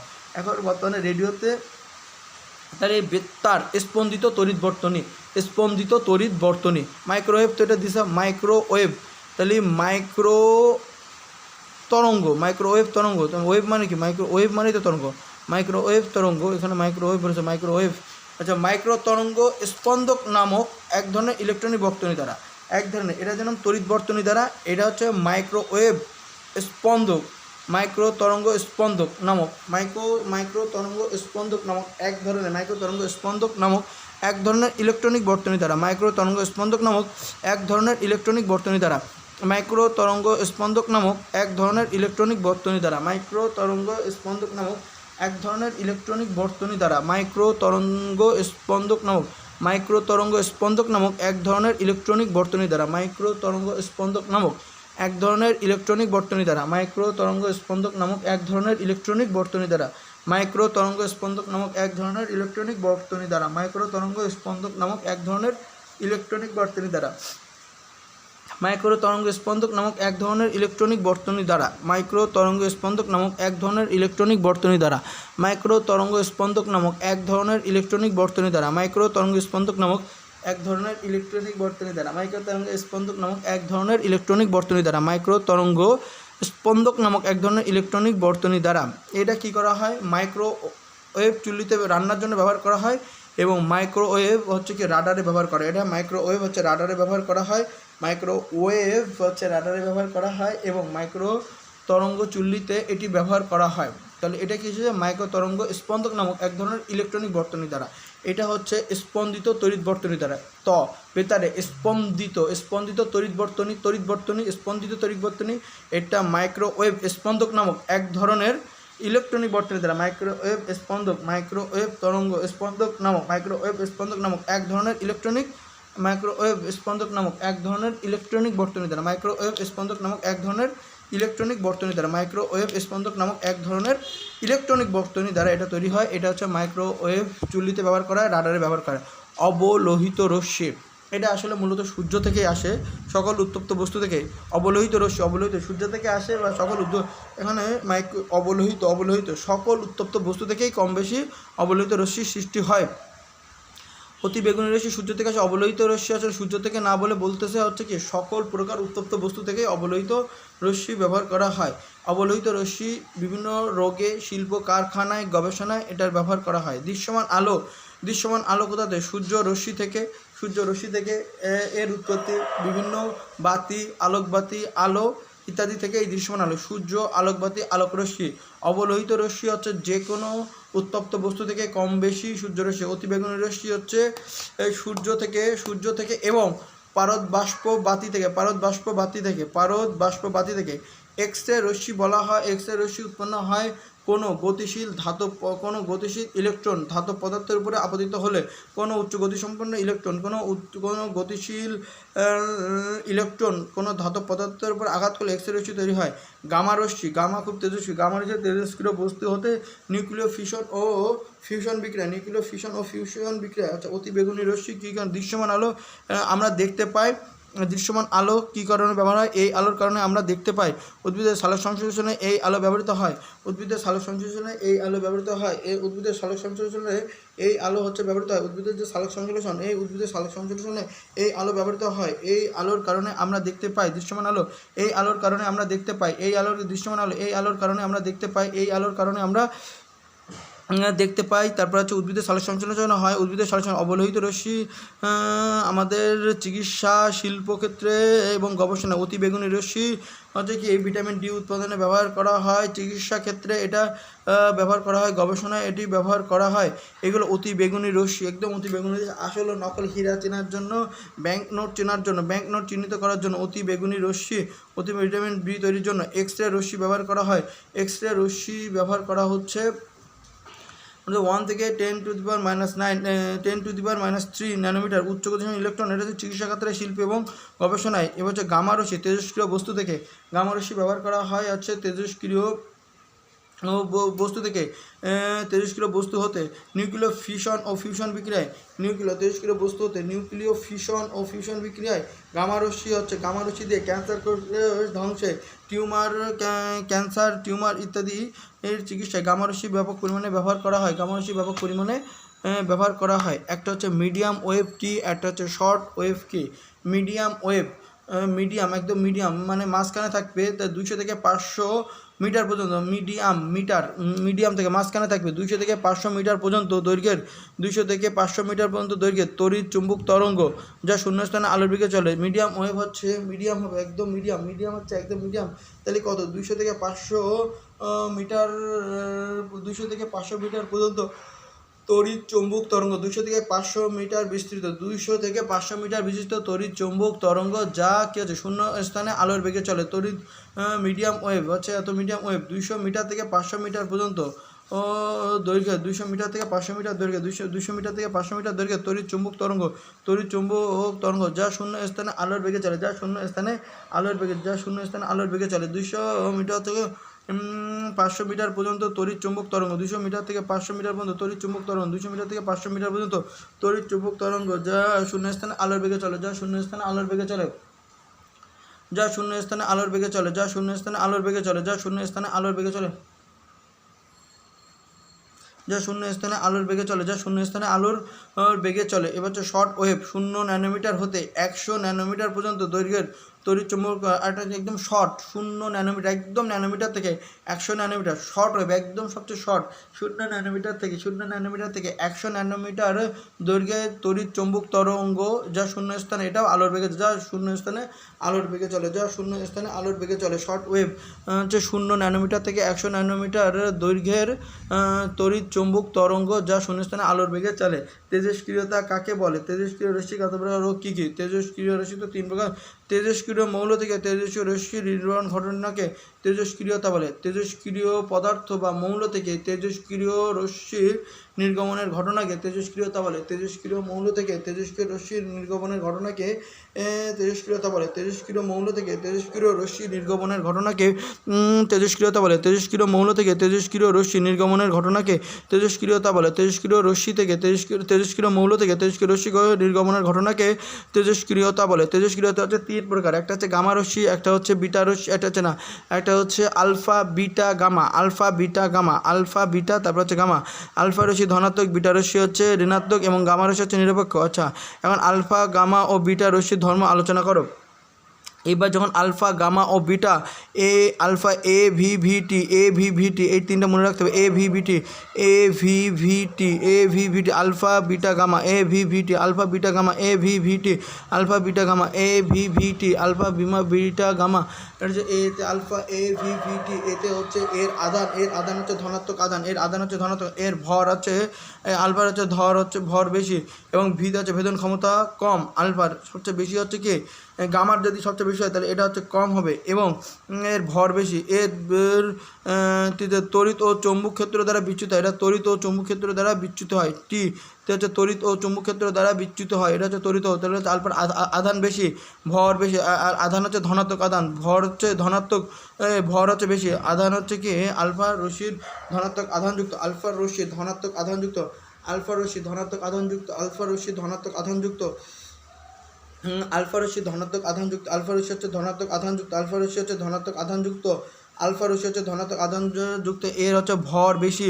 আলফা রশ্মি হচ্ছে ধনাত্মক আধানযুক্ত, এর হচ্ছে ভর বেশি। এর হচ্ছে ভিতে হচ্ছে কি এর ভেদন ক্ষমতা, এর হচ্ছে ভেদন ক্ষমতা কম, এর ভেদন ক্ষমতা কম, এর ভেদন যে ক্ষমতা, এর যে ভেদ করে এর ভেদন ক্ষমতা হচ্ছে কম এবং এ তড়িৎ এবং চুম্বক দ্বারা, এ তড়িৎ চুম্বক ক্ষেত্র দ্বারা বিচ্যুত হয়, এটা তড়িৎ চুম্বক ক্ষেত্র দ্বারা বিচ্যুত হয়, এটি তড়িৎ চুম্বক ক্ষেত্র দ্বারা কী হয় বিচ্যুত হয়, এটা তড়িৎ চুম্বক ক্ষেত্র দ্বারা বিচ্যুত হয়, এটা তড়িৎ চুম্বক ক্ষেত্র দ্বারা বিচ্যুতি হয়, এটা তড়িৎ চুম্বক ক্ষেত্র দ্বারা হচ্ছে বিচ্যুতি হয়, এটা তড়িৎ চুম্বক ক্ষেত্র দ্বারা কী হচ্ছে বিচ্যুতি হবে। তাহলে এ ভি ভিটি আলফা, এবার এটার কি এটার হচ্ছে আধান, এর আধান হচ্ছে বিটার আধান হচ্ছে ঋণাত্মক আধানযুক্ত, এর ভর হচ্ছে এর ভর ইলেকট্রনের ভরের সমান, এর ভর ইলেকট্রনের ভরের সমান, বিটা রশ্মির ভর আছে ইলেকট্রনের ভরের সমান, বিটা রশ্মির ভর হচ্ছে ইলেকট্রনের ভর, এর হচ্ছে ভেদন ক্ষমতা আলফা রশ্মির ভেদন ক্ষমতা থেকে বেশি, আলফার থেকে কম, মানে আলফা রশ্মি থেকে বেশি কিন্তু গামা রশ্মি থেকে কম। এর হচ্ছে ভর হচ্ছে ইলেকট্রনের সমান, এর ভর এর থেকে বেশি কিন্তু ওর থেকে কম হচ্ছে ইলেকট্রনের সমান। এর হচ্ছে তড়িৎ ও চুম্বক ক্ষেত্র দ্বারা বিচ্যুত হয়, এটা হচ্ছে তড়িৎ ও চুম্বক ক্ষেত্র দ্বারা বিচ্যুত হবে, এটা তড়িৎ ও চুম্বক ক্ষেত্র দ্বারা হচ্ছে বিচ্যুত হবে। গামা রশ্মি, গামা রশ্মি, গামা রশ্মি হচ্ছে আধান, এতে আধানহীন, গামা রশ্মি আধান, গামা রশ্মি হচ্ছে আধানহীন, গামা রশ্মি হচ্ছে আধানহীন, গামা রশ্মি হচ্ছে আধানহীন, গামা রশ্মি হচ্ছে আধানহীন, আধানহীন। এ হচ্ছে কি ভিতে ভরহীন, A V VT, A V ভিটি, এই জন্য গামা রশ্মি যেটাই বলুক A V VT, A V VT alpha gamma এবং beta, A V VT, A V VT, A V ভিটি। এতে হচ্ছে কি আলফা হচ্ছে আধানহীন, ভিতে হচ্ছে এর ভর, এর হচ্ছে ভর নেই, এর হচ্ছে ভরহীন, তার মানে নিরপেক্ষ। এর ভেদন ক্ষমতা সব থেকে বেশি, এর ভেদন ক্ষমতা আলফা বিটা রশ্মি থেকেও শক্তিশালী, ঠিক আছে। এ রশ্মি তড়িৎ ও চুম্বক ক্ষেত্র দ্বারা বিচ্যুত হয় না, এটা তড়িৎ ও চুম্বক ক্ষেত্র দ্বারা এটা বিচ্যুত হবে না, এর ভেদন ক্ষমতা বেশি তো এটা বিচ্যুত হবে না, এটা বিচ্যুত হবে না, অর্থাৎ তেজস্ক্রিয়তা এ ভি ভিটি আবার A V VT, A V ভিটি। এর হচ্ছে ধর্ম হচ্ছে A V VT, A V ভিটি, এর হচ্ছে এ ভি ভিটি, এটা মনে রাখতে হবে। এর হচ্ছে কি এ ভর ইলেকট্রনের চেয়েও বেশি, বিটা রশ্মির ভর ইলেকট্রনের থেকেও বেশি, ঠিক আছে। এখন হচ্ছে দৃশ্যমান আলো কি, দৃশ্যমান আলো হচ্ছে তড়িৎ চুম্বক তরঙ্গে, তড়িৎ চুম্বক তরঙ্গে 700 ন্যানোমিটার থেকে 400 ন্যানোমিটার দৈর্ঘ্যের তরঙ্গকে দৃশ্যমান আলো বলে। তড়িৎ চুম্বক তরঙ্গে, তড়িৎ চুম্বক তরঙ্গে 700 ন্যানোমিটার থেকে 400 ন্যানোমিটার তড়িৎ দৈর্ঘ্যকে দৃশ্যমান আলো বলে। দৃশ্যমান আলোর মধ্যে বেনিয়া রং উপস্থিত, এর ভিতরে এই রং উপস্থিত, যে সকল রং তরঙ্গ দৈর্ঘ্য ভিন্ন হয়, এ সকল রং এর তরঙ্গ দৈর্ঘ্য ভিন্ন হয়, যার তরঙ্গ দৈর্ঘ্য বেশি তা দূর থেকে দেখা যায়, আর যার তরঙ্গ দৈর্ঘ্য কম তা বেশি বিক্ষিপ্ত হয়, ফলে দূর থেকে দেখা যায় না। দৃশ্যমান আলো কি হচ্ছে আল্ট্রাভায়োলেট রশ্মি কি, আল্ট্রাভায়োলেট রশ্মি, ইউভি রশ্মি কি, এর ব্যবহার, এর রশ্মির উপকার অপকার। ইউভি রশ্মি হচ্ছে আল্ট্রাভায়োলেটের পূর্ণ রূপ হচ্ছে এই ইউভি রশ্মি। এখন ইউভি রশ্মি এগুলো সবই হচ্ছে ওই তড়িৎ চুম্বক তরঙ্গ আছে, তাহলে বিএমএ ডিইউ এটা হচ্ছে ইউভি আল্ট্রাভায়োলেট রশ্মি, আল্ট্রাভায়োলেট রশ্মি, আল্ট্রাভায়োলেট রশ্মি এটা হচ্ছে এক্সরে রশ্মির চেয়েও, এক্সরে রশ্মির চেয়ে শক্তিশালী, কিন্তু এক্সরে রশ্মি এক্সরে কী হচ্ছে 400 ন্যানোমিটার, এটা তো বললামই, এটা তো দিতে হবে। এটা 400 থেকে 100 ন্যানোমিটার তরঙ্গ দৈর্ঘ্যের রশ্মি আল্ট্রাভায়োলেট রশ্মি, 400 ন্যানোমিটার থেকে 1 ন্যানোমিটার তরঙ্গ দৈর্ঘ্যের রশ্মি, 400 ন্যানোমিটার এটা যখন বললাম। এছাড়াও অন্য এক্সরে রশ্মি থেকে বড় কিন্তু দৃশ্যমান রশ্মি থেকে ছোট, দৃশ্যমান সকলে লাল আলোর থেকে লাল আলোর চেয়ে ছোটো তরঙ্গ দৈর্ঘ্য, দৃশ্যমান কিন্তু দৃশ্যমান রশ্মির চেয়ে দৃশ্যমান বেনিয়া সহকলা এবং দৃশ্যমান এর চেয়ে আল্ট্রাভায়োলেট রশ্মি এবং দৃশ্যমান রশ্মির চেয়ে ছোটো তরঙ্গ দৈর্ঘ্যের, দৃশ্যমান রশ্মির চেয়ে ছোটো তরঙ্গ দৈর্ঘ্যের রশ্মি হচ্ছে অতি বেগুনি রশ্মি, অর্থাৎ এক্সরে রশ্মির থেকে বড় এবং দৃশ্যমান রশ্মির চেয়ে ছোটো, এক্সরে রশ্মির চেয়ে বড় এবং দৃশ্যমান রশ্মির চেয়ে ছোটো তরঙ্গ দৈর্ঘ্যের আলোক রশ্মি হচ্ছে অতি বেগুনি, আলোক রশ্মি হচ্ছে অতি বেগুনি, কিন্তু দৃশ্যমান বা রশ্মির চেয়েও ছোটো তরঙ্গ দৈর্ঘ্যের আলোক রশ্মি হচ্ছে অতি বেগুনি রশ্মি। এটি আলো নয়, এটি হচ্ছে রশ্মি, এটি হচ্ছে আল্ট্রাভায়োলেট রশ্মি, আল্ট্রাভায়োলেট অতি বেগুনি রশ্মি। এটা মূলত সূর্য থেকে বা ভারতবর্ষবাসী থেকে এ ধরনের রশ্মি পাওয়া যায়, সূর্য থেকে ভারতবাসী থেকে এর ব্যবহার করা যায়। আল্ট্রাভায়োলেট রশ্মি কী কী কারণে ব্যবহার করা হয়, এটা হচ্ছে আল্ট্রাভায়োলেট। এর পরিমিত ব্যবহারে শরীরে ভিটামিন ডি উৎপন্ন হয়। এটা চর্মরোগে বিভিন্ন চর্মরোগে ভিটামিন ডি উৎপন্ন যদি ভিটামিন ডি উৎপন্ন হয় তাহলে চর্মরোগ দূর করবে। অর্থাৎ এটা ভিটামিন এর রশ্মি পানিতে পরিমিত ব্যবহৃত হলে শরীরে ভিটামিন ডি উৎপন্ন করবে। এবার এগুলো ছাড়া ভিটামিন ডি চর্মরোগ দূর করে। গবেষণায় ব্যবহৃত হয় শিল্প কারখানা আল্ট্রাভায়োলেট গবেষণায় ব্যবহৃত হয়, চিকিৎসা ক্ষেত্রেও ব্যবহার করা হয়। এছাড়া আল্ট্রাভায়োলেট রশ্মি একদম অতি বেগুনি রশ্মি, নকল হীরক চেনার জন্য এটা ব্যবহার করা হয়, নকল জাল নোট ব্যবহারের জন্য এটি ব্যবহার করা হয়। এছাড়া আল্ট্রাভায়োলেট রশ্মি আল্ট্রাসোনোগ্রাফিতেও এই রশ্মি ব্যবহার করা হয়। এই ব্যবহার করা হয়। এই রশ্মির উপকারিতা হচ্ছে কি? এই রশ্মি পরিমিত পরিমাণে ব্যবহৃত হলে ত্বকে ভিটামিন ডি উৎপন্ন হয়। আল্ট্রাসোনোগ্রাফিতে এটি ব্যবহার করা হয়। অপকারিতা এটি শরীরের অতিরিক্ত ব্যবহৃত হলে ত্বকে চর্ম ক্যান্সার হয়। এটি শরীরে অতিরিক্ত ব্যবহৃত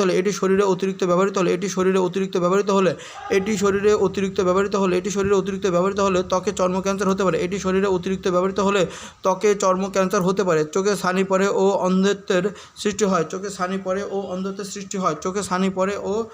অন্ধত্বের সৃষ্টি হয়। রোগ প্রতিরোধ ক্ষমতা কমে যায়। যে এই যে অতি বেগুনি রশ্মি কী হয়, যদি চোখে পড়ে চোখের সমস্যা হবে, রোগ প্রতিরোধ ক্ষমতা চলে যাবে, চর্ম ক্যান্সার হতে পারে। এগুলো যদি উৎকর্ষ ও বীজের উৎকর্ষ নষ্ট হবে, মানুষের হতে পারে বা বীজের উৎকর্ষ নষ্ট হতে পারে। IR কি? ইনফ্রারেড রে, ইনফ্রারেড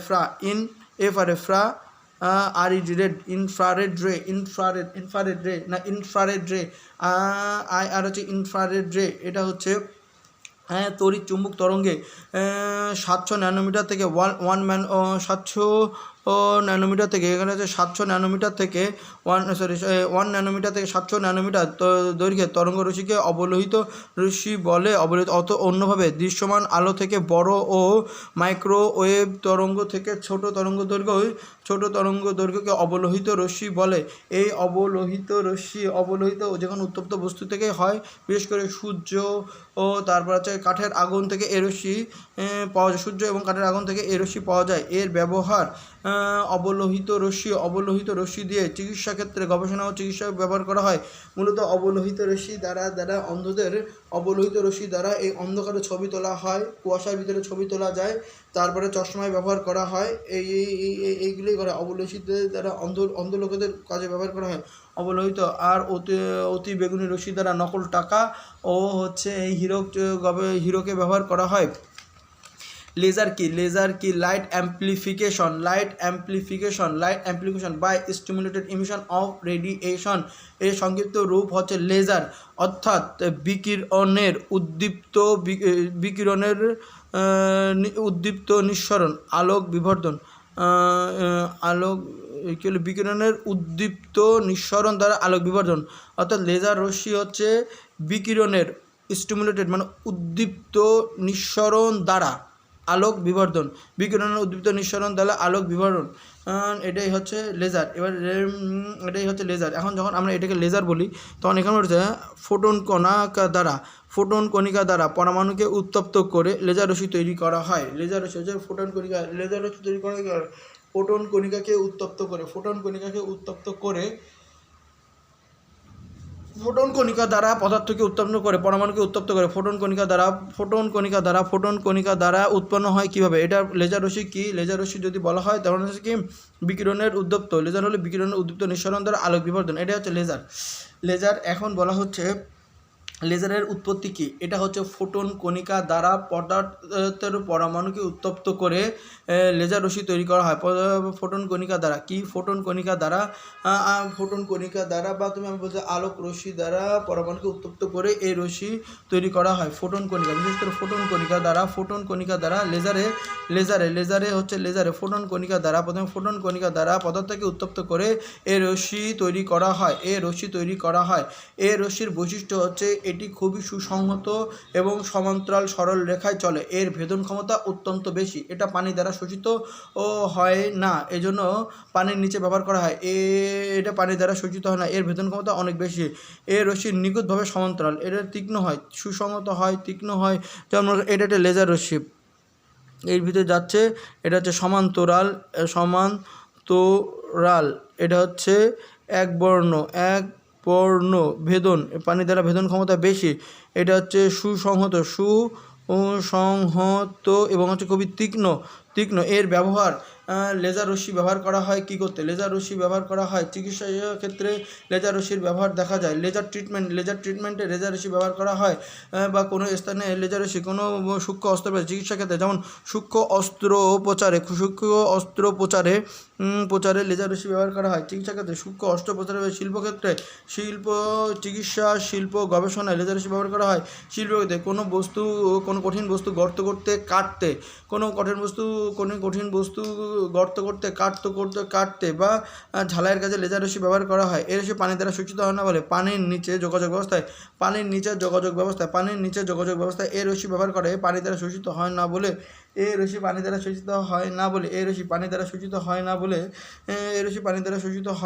কি হলে এই রশ্মি পানি দ্বারা শোষিত পানির নিচের যোগাযোগ ব্যবস্থায় এই রশ্মি ব্যবহার করা হয়। নিখুঁত জরিপের কাজে এই রশ্মি ব্যবহার করা হয়। ঠিক আছে, পরবর্তী প্রশ্ন গেল গামা রশ্মি কি? গামা রশ্মি, ওই যে গামা রশ্মি হচ্ছে এক প্রকার তেজস্ক্রিয় রশ্মি। তড়িৎ চৌম্বক তরঙ্গে যে রশ্মি তরঙ্গ দৈর্ঘ্য সব থেকে কম, যে রশ্মির তরঙ্গ দৈর্ঘ্য সবচেয়ে কম, সেটাই হচ্ছে গামা রশ্মি। তড়িৎ চৌম্বক তরঙ্গে যে রশ্মির তরঙ্গ দৈর্ঘ্য সবচেয়ে কম বা 10⁻³ ন্যানোমিটারের চেয়ে ছোট তরঙ্গ দৈর্ঘ্য, এর থেকে অপেক্ষা ছোট তরঙ্গ দৈর্ঘ্য রশ্মি হচ্ছে গামা রশ্মি। এর থেকে ছোট হচ্ছে গামা রশ্মি। এর ক্ষতিকর প্রভাব কি? এটা একটা তেজস্ক্রিয় রশ্মি। এটা যদি শরীরে অতিমাত্রা পড়ে তাহলে বিভিন্ন জটিল রোগ হতে পারে, এমনকি মৃত্যু হতে পারে। এটা চর্ম ক্যান্সার হতে পারে।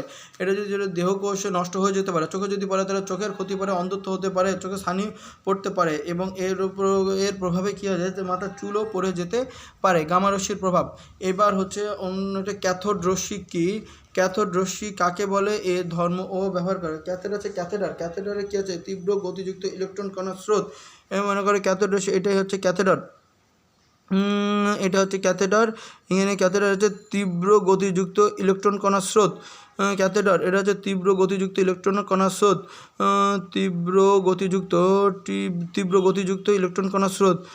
ক্যাথেডার তো এখানে বলছে তীব্র গতিযুক্ত ইলেকট্রন কণার স্রোত। তীব্র গতিযুক্ত ইলেকট্রন কণার স্রোত।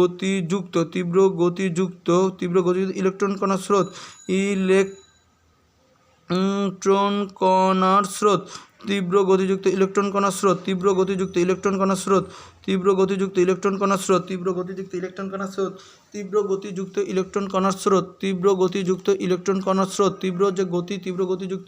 কণার স্রোত। ক্যাথোড রশ্মি কাকে বলে? এর ধর্ম ব্যবহার। ক্যাথোড হচ্ছে তীব্র গতিযুক্ত, এটা হচ্ছে ক্যাথোডার, মনে রাখতে, এটা হচ্ছে ক্যাথোডার। তীব্র গতিযুক্ত ইলেকট্রন কণার স্রোতকে হচ্ছে ক্যাথোড রশ্মি বলে। তীব্র গতিযুক্ত ইলেকট্রন কণার স্রোত হচ্ছে ক্যাথোড রশ্মি। এর ধর্ম ক্যাথোড ঋণাত্মক রশ্মি, এটা ঋণাত্মক আধান বিশিষ্ট। এটা হচ্ছে ক্যাথোড। এর মধ্যে কি তাহলে ধনাত্মক, এটা হচ্ছে ঋণাত্মক আধান বিশিষ্ট। এর ভর হচ্ছে, এর একটা নির্দিষ্ট ভর আছে। এর ভেদন ক্ষমতা, এটা যে ভেদন করতে পারে, এটা সামান্য জিনিস ভেদন করতে পারে। যে ভেদন ক্ষমতা, এটা সামান্য, ভেদন ক্ষমতা সামান্য। এবং তড়িৎ ও চুম্বক ক্ষেত্রের দ্বারা এটার বিচ্যুত ঘটে, তড়িৎ ও বিচ্যুত দ্বারা এর হচ্ছে কি ধনাত্মক। এর হচ্ছে ভর আছে AVVT। এর হচ্ছে আধান হচ্ছে ধনাত্মক আধান। এটা হচ্ছে ঋণাত্মক আধান বিশিষ্ট। এটা হচ্ছে ঋণাত্মক আধান বিশিষ্ট। এর ভর আছে। এর ভেদন ক্ষমতা ও সামান্য ভেদন ক্ষমতা। এর তড়িৎ এবং চৌম্বক ক্ষেত্র দ্বারা এর বিচ্যুতি ঘটে। ক্যাথোড রশ্মি হচ্ছে এক্স-রে উৎপাদনে এটি ব্যবহার করা হয়। গবেষণায় ক্যাথোড রশ্মি শিল্প কারখানা ও গবেষণায় চিকিৎসাতে এটি ব্যবহার করা হয় কী ক্ষেত্রে? চিকিৎসার কোন ক্ষেত্রে? এটা হচ্ছে কি চিকিৎসার কোন ক্ষেত্রে? এক্সরে উৎপাদনে এটি ব্যবহার করা হয়। এক্সরে উৎপাদনে এটি ব্যবহার করা হয়। এক্সরে উৎপাদনে এটি ব্যবহার করা হয়। এক্সরে উৎপাদনে এটি ব্যবহার করা হয়। এই তাহলে ক্যাথোড হচ্ছে তীব্র গতিসম্পন্ন ইলেকট্রনের স্রোত, তীব্র গতিসম্পন্ন ইলেকট্রনের স্রোত, তীব্র গতিযুক্ত তীব্র গতিসম্পন্ন ইলেকট্রনের স্রোত, এটা হচ্ছে ইলেকট্রন তীব্র গতিসম্পন্ন ইলেকট্রনের স্রোত, তীব্র গতিসম্পন্ন ইলেকট্রনের স্রোত, ক্যাথোড রশ্মি। ঠিক আছে, এখন কি বলছে? আলোর প্রতিফলন কাকে বলে? আলোর প্রতিফলন কাকে বলতে কী বুঝো? কত প্রকার ও কী কী? আলোর প্রতিফলন হচ্ছে কোনো রশ্মি, কোনো আলোক রশ্মি কোনো স্বচ্ছ মাধ্যম দিয়ে চলার সময় প্রতিফলন আলোক রশ্মি কোনো এখানে আলোক রশ্মি এটা হচ্ছে স্বচ্ছ মাধ্যম। আলোক রশ্মি স্বচ্ছ মাধ্যম দিয়ে চলার সময় কোনো মাধ্যম দ্বারা প্রতিফলিত হয়ে বাধাপ্রাপ্ত হলে আলোক রশ্মিটি মাধ্যম দুটির এই একটা মাধ্যম আর এই একটা মাধ্যম দুটির বিভব তল হতে দিক পরিবর্তন করলে আলোক রশ্মির উচ্চ মাধ্যমে ফিরে আসে। এই ঘটনাকে আলোর প্রতিফলন বলে। আলোক রশ্মি কোনো স্বচ্ছ মাধ্যম হতে চলার সময় অন্য কোনো মাধ্যম দ্বারা বাধাপ্রাপ্ত হলে মাধ্যম দুটির বিভব তল থেকে দিক পরিবর্তন করলে আলোর উচ্চ দিক মাধ্যমে ফিরে আসে। এই ঘটনাকে আলোর প্রতিফলন বলে। আলোর প্রতিফলন হচ্ছে দুই প্রকার, একটা হচ্ছে নিয়মিত প্রতিফলন, আলোর যে প্রতিফলন ঘটে এটা হচ্ছে নিয়মিত, আর এটা হচ্ছে ব্যাপ্ত। একটা হচ্ছে নিয়মিত প্রতিফলন, একটা হচ্ছে ব্যাপ্ত প্রতিফলন। কত প্রকার? এটা হচ্ছে দুই প্রকার। ঠিক আছে, কি কি? নিয়মিত প্রতিফলন আর একটা হচ্ছে ব্যাপ্ত প্রতিফলন। এই নিয়মিত প্রতিফলন ও ব্যাপ্ত প্রতিফলন কি কি? নিয়মিত প্রতিফলন হচ্ছে একগুচ্ছ সমান্তরাল আলোক রশ্মি কোনো পৃষ্ঠে আপতিত হয়ে প্রতিফলনের পরে রশ্মিগুলো যদি সমান্তরাল থাকে নিয়মিত, অর্থাৎ একগুচ্ছ আলোক রশ্মি যদি কোনো প্রতিফলকে বাধাপ্রাপ্ত হয়ে যদি ওই আলোক রশ্মি সমান্তরাল থাকে, প্রতিফলনের পর রশ্মিগুলো সমান্তরালভাবে উচ্চের দিকে ফিরে আসে, তখন তাকে নিয়মিত প্রতিফলন বলে। যেমন মসৃণ প্রতিফলকে নিয়মিত প্রতিফলন ঘটে। আরেকটা হচ্ছে ব্যাপ্ত প্রতিফলন, আরেকটা হচ্ছে ব্যাপ্ত প্রতিফলন কি? একগুচ্ছ আলোক রশ্মি যদি কোনো প্রতিফলকে বাধাপ্রাপ্ত হয়ে সমান্তরালভাবে হয়ে উৎসের দিকে আলোর উৎসক দিয়ে সমান্তরালভাবে ফিরে না আসে, যেগুলো যদি সমান্তরাল না থাকে তবে তাকে ব্যাপ্ত অর্থাৎ ছড়ায় যায়, তখন তাকে হচ্ছে ব্যাপ্ত প্রতিফলন বলে। নিয়মিত প্রতিফলন, ব্যাপ্ত প্রতিফলন। বর্ণালী হচ্ছে নিঃসরণ বর্ণালী, আরেকটা হচ্ছে শোষণ বর্ণালী। আলোর প্রতিফলনের সূত্র হচ্ছে দুটি। আলোর প্রতিফলনের সূত্র হচ্ছে দুটি। আলোর প্রতিফলন যে হতে হবে, একটা হচ্ছে মাধ্যমের প্রকৃতি, আর একটা হচ্ছে আলোর প্রতিফলন যে ঘটবে এটার ক্ষেত্রে দুটো সত্য আছে। আলোর প্রতিফলনের সাথে প্রথম ও দ্বিতীয় মাধ্যমের প্রকৃতি এবং আপতিত আলো প্রতিফলকের উপর কত কোণে আপতিত হচ্ছে সেটার উপরে নির্ভর করবে। আপতিত কোণ প্রতিফলকের উপর কত কোণে আপতিত হচ্ছে, আপতিত কোণ প্রতিফলকের উপর কত কোণে আপতিত হচ্ছে, অর্থাৎ প্রতিফলন যে করবে, প্রতিফলনের দুটি সূত্র। প্রতিফলন যখন ঘটবে তখন আমি যখন এই ছবিটা এরকম, এবং এখানে একটা মাধ্যম আর এখানে একটা কোণ, তাহলে আলোর প্রকৃতি এই মাধ্যমের প্রকৃতি প্রথম ও দ্বিতীয় মাধ্যমের প্রকৃতি এবং এক হচ্ছে প্রথম মাধ্যম ও দ্বিতীয় মাধ্যমের প্রকৃতি, আরেকটা হচ্ছে আপতিত আলো আপতিত প্রতিফলকের ওপর কত কোণে আপতিত হচ্ছে। কি হচ্ছে? আপতিত আলো প্রতিফলকের উপর কত কোণে আপতিত হচ্ছে। আপতিত আলো প্রতিফলকের উপর কত কোণে আপতিত হচ্ছে। আপতিত আলো প্রতিফলকের উপরে কত কোণে আপতিত হচ্ছে। আপতিত আলো প্রতিফলকের উপরে কত কোণে আপতিত হচ্ছে। আপতিত আলো প্রতিফলকের উপর কত কোণে আপতিত হচ্ছে। আপতিত আলো প্রতিফলকের উপর কত কোণে আপতিত হচ্ছে। আপতিত আলো প্রতিফলকের উপর কত কোণে আপতিত হচ্ছে। এই দুটো আলোর প্রতিফলনের যে সূত্র, আমি যখন আলোর প্রতিফলনের সূত্র আঁকবো যে আলোর প্রতিফলন হচ্ছে এরকম গিয়ে এরকম আসতেছে, তখন আমি এখানে একটা মাধ্যম, প্রথম মাধ্যম ও দ্বিতীয় মাধ্যমের প্রকৃতি এবং আপতিত আলো প্রতিফলকের উপরে কত কোণে আপতিত হচ্ছে, এই দুটো ছবি এইভাবে আঁকা রাখবো। যে প্রথম মাধ্যম ও দ্বিতীয় মাধ্যমের প্রকৃতি এবং আপতিত আলো প্রতিফলকের উপর কত কোণে আপতিত হচ্ছে। আপতিত আলো প্রতিফলকের উপর কত কোণে আপতিত হচ্ছে। আপতিত আলো প্রতিফলকের উপর কত কোণে আপতিত হচ্ছে। আপতিত আলো প্রতিফলকের উপর কত কোণে আপতিত হচ্ছে। আপতিত আলো প্রতিফলকের উপর কত কোণে আপতিত হচ্ছে। আলোর প্রতিফলনের সূত্র কি? আলোর প্রতিফলনের সূত্র আলোর প্রতিফলনের সূত্র AM = PM। আলোর প্রতিফলনের সূত্র শর্ত এবং সূত্র আপতিত আলোকরশ্মি, প্রতিফলিত আলোকরশ্মি, অভিলম্ব, এই তিনটা এক আপতিত আলোকরশ্মি, প্রতিফলিত আলোকরশ্মি এবং অভিলম্ব একই বিন্দুতে অবস্থান করবে। বিভেদ তলের প্রতিফলিত রশ্মি, এই যে বিভেদ তলের প্রতিফলকের রশ্মি, অভিলম্ব, আপতিত আলোকরশ্মি, প্রতিফলিত আলোকরশ্মি, অভিলম্ব, প্রতিফলকের বিভেদ তলে, এটা হচ্ছে প্রতিফলকের বিভেদ তলের একই বিন্দুতে অবস্থান করবে এবং আপাতন কোণের মান এবং প্রতিসরণ কোণের মান সর্বদাই সমান হবে। আপাতন কোণের মান এবং প্রতিসরণ কোণের মান সর্বদাই সমান হবে। আপাতন কোণের মান এবং প্রতিসরণ কোণের মান সর্বদাই সমান হবে। আপাতন কোণের মান এবং প্রতিসরণ কোণের মান সর্বদাই সমান হবে। তাহলে এখানে দুইটা তিনটা চিত্র আমরা মনে রাখতে পারি। সেটা হচ্ছে তিনটা চিত্র আমাদেরকে মনে রাখতে হবে। সেটা হচ্ছে আলোর প্রতিফলনের শর্ত। আলোর প্রতিফলনের শর্ত যখন আঁকবো তখন এই প্রতিফলনের শর্ত হচ্ছে দুটো, একটা হচ্ছে এখানে যাবে, এখানে ফিরে আসবে, অর্থাৎ এই একটা মাধ্যম এবং এই মাধ্যমের দুটো মাধ্যম, প্রথম মাধ্যম ও দ্বিতীয় মাধ্যমের প্রকৃতি। আরেকটা হচ্ছে কোণ, সেটা হচ্ছে প্রতিফলনের হচ্ছে আপতিত আলোকরশ্মি প্রতিফলকের উপরে কত কোণে আপতিত হচ্ছে, এটা হচ্ছে সূত্র। এবার এটা হচ্ছে শর্ত। এবার হচ্ছে সূত্র কি? সূত্র হচ্ছে এটা হচ্ছে আপাতিত রশ্মি, প্রতিফলিত রশ্মি এবং অভিলম্ব বিভেদ তলের প্রতিফলকের বিভেদ তলের একই বিন্দু, প্রতিফলকের বিভেদ তলের একই বিন্দুতে অবস্থান করবে এবং AM = PM। এটা হচ্ছে প্রতিফলন, এটা হচ্ছে আপাতন কোণের মান এবং প্রতিসরণ কোণের মান সমান হবে, এই দুটো সমান হবে, এই দুটো। আরেকটা হচ্ছে প্রতিসরণের সূত্র হচ্ছে আপতিত রশ্মি প্রতিসরিত আপতন বিন্দুতে বৃহৎ তলের উপর একই আপতন কোণের সাইন অনুপাত প্রতিসরণ কোণের সাইন অনুপাতের শর্ত সূত্র। প্রথম মাধ্যমে দ্বিতীয় মাধ্যমে আপতন কোণের মান ও যদি প্রতিফলক মান সর্বদা সমান হবে। আলোর প্রতিফলনের সূত্র আর প্রতিসরণের সূত্র, কোনো একটা প্রতিফলন আর একটা প্রতিসরণের সূত্র হচ্ছে প্রতিসরণের, এইটাও তো সূত্র তাই না?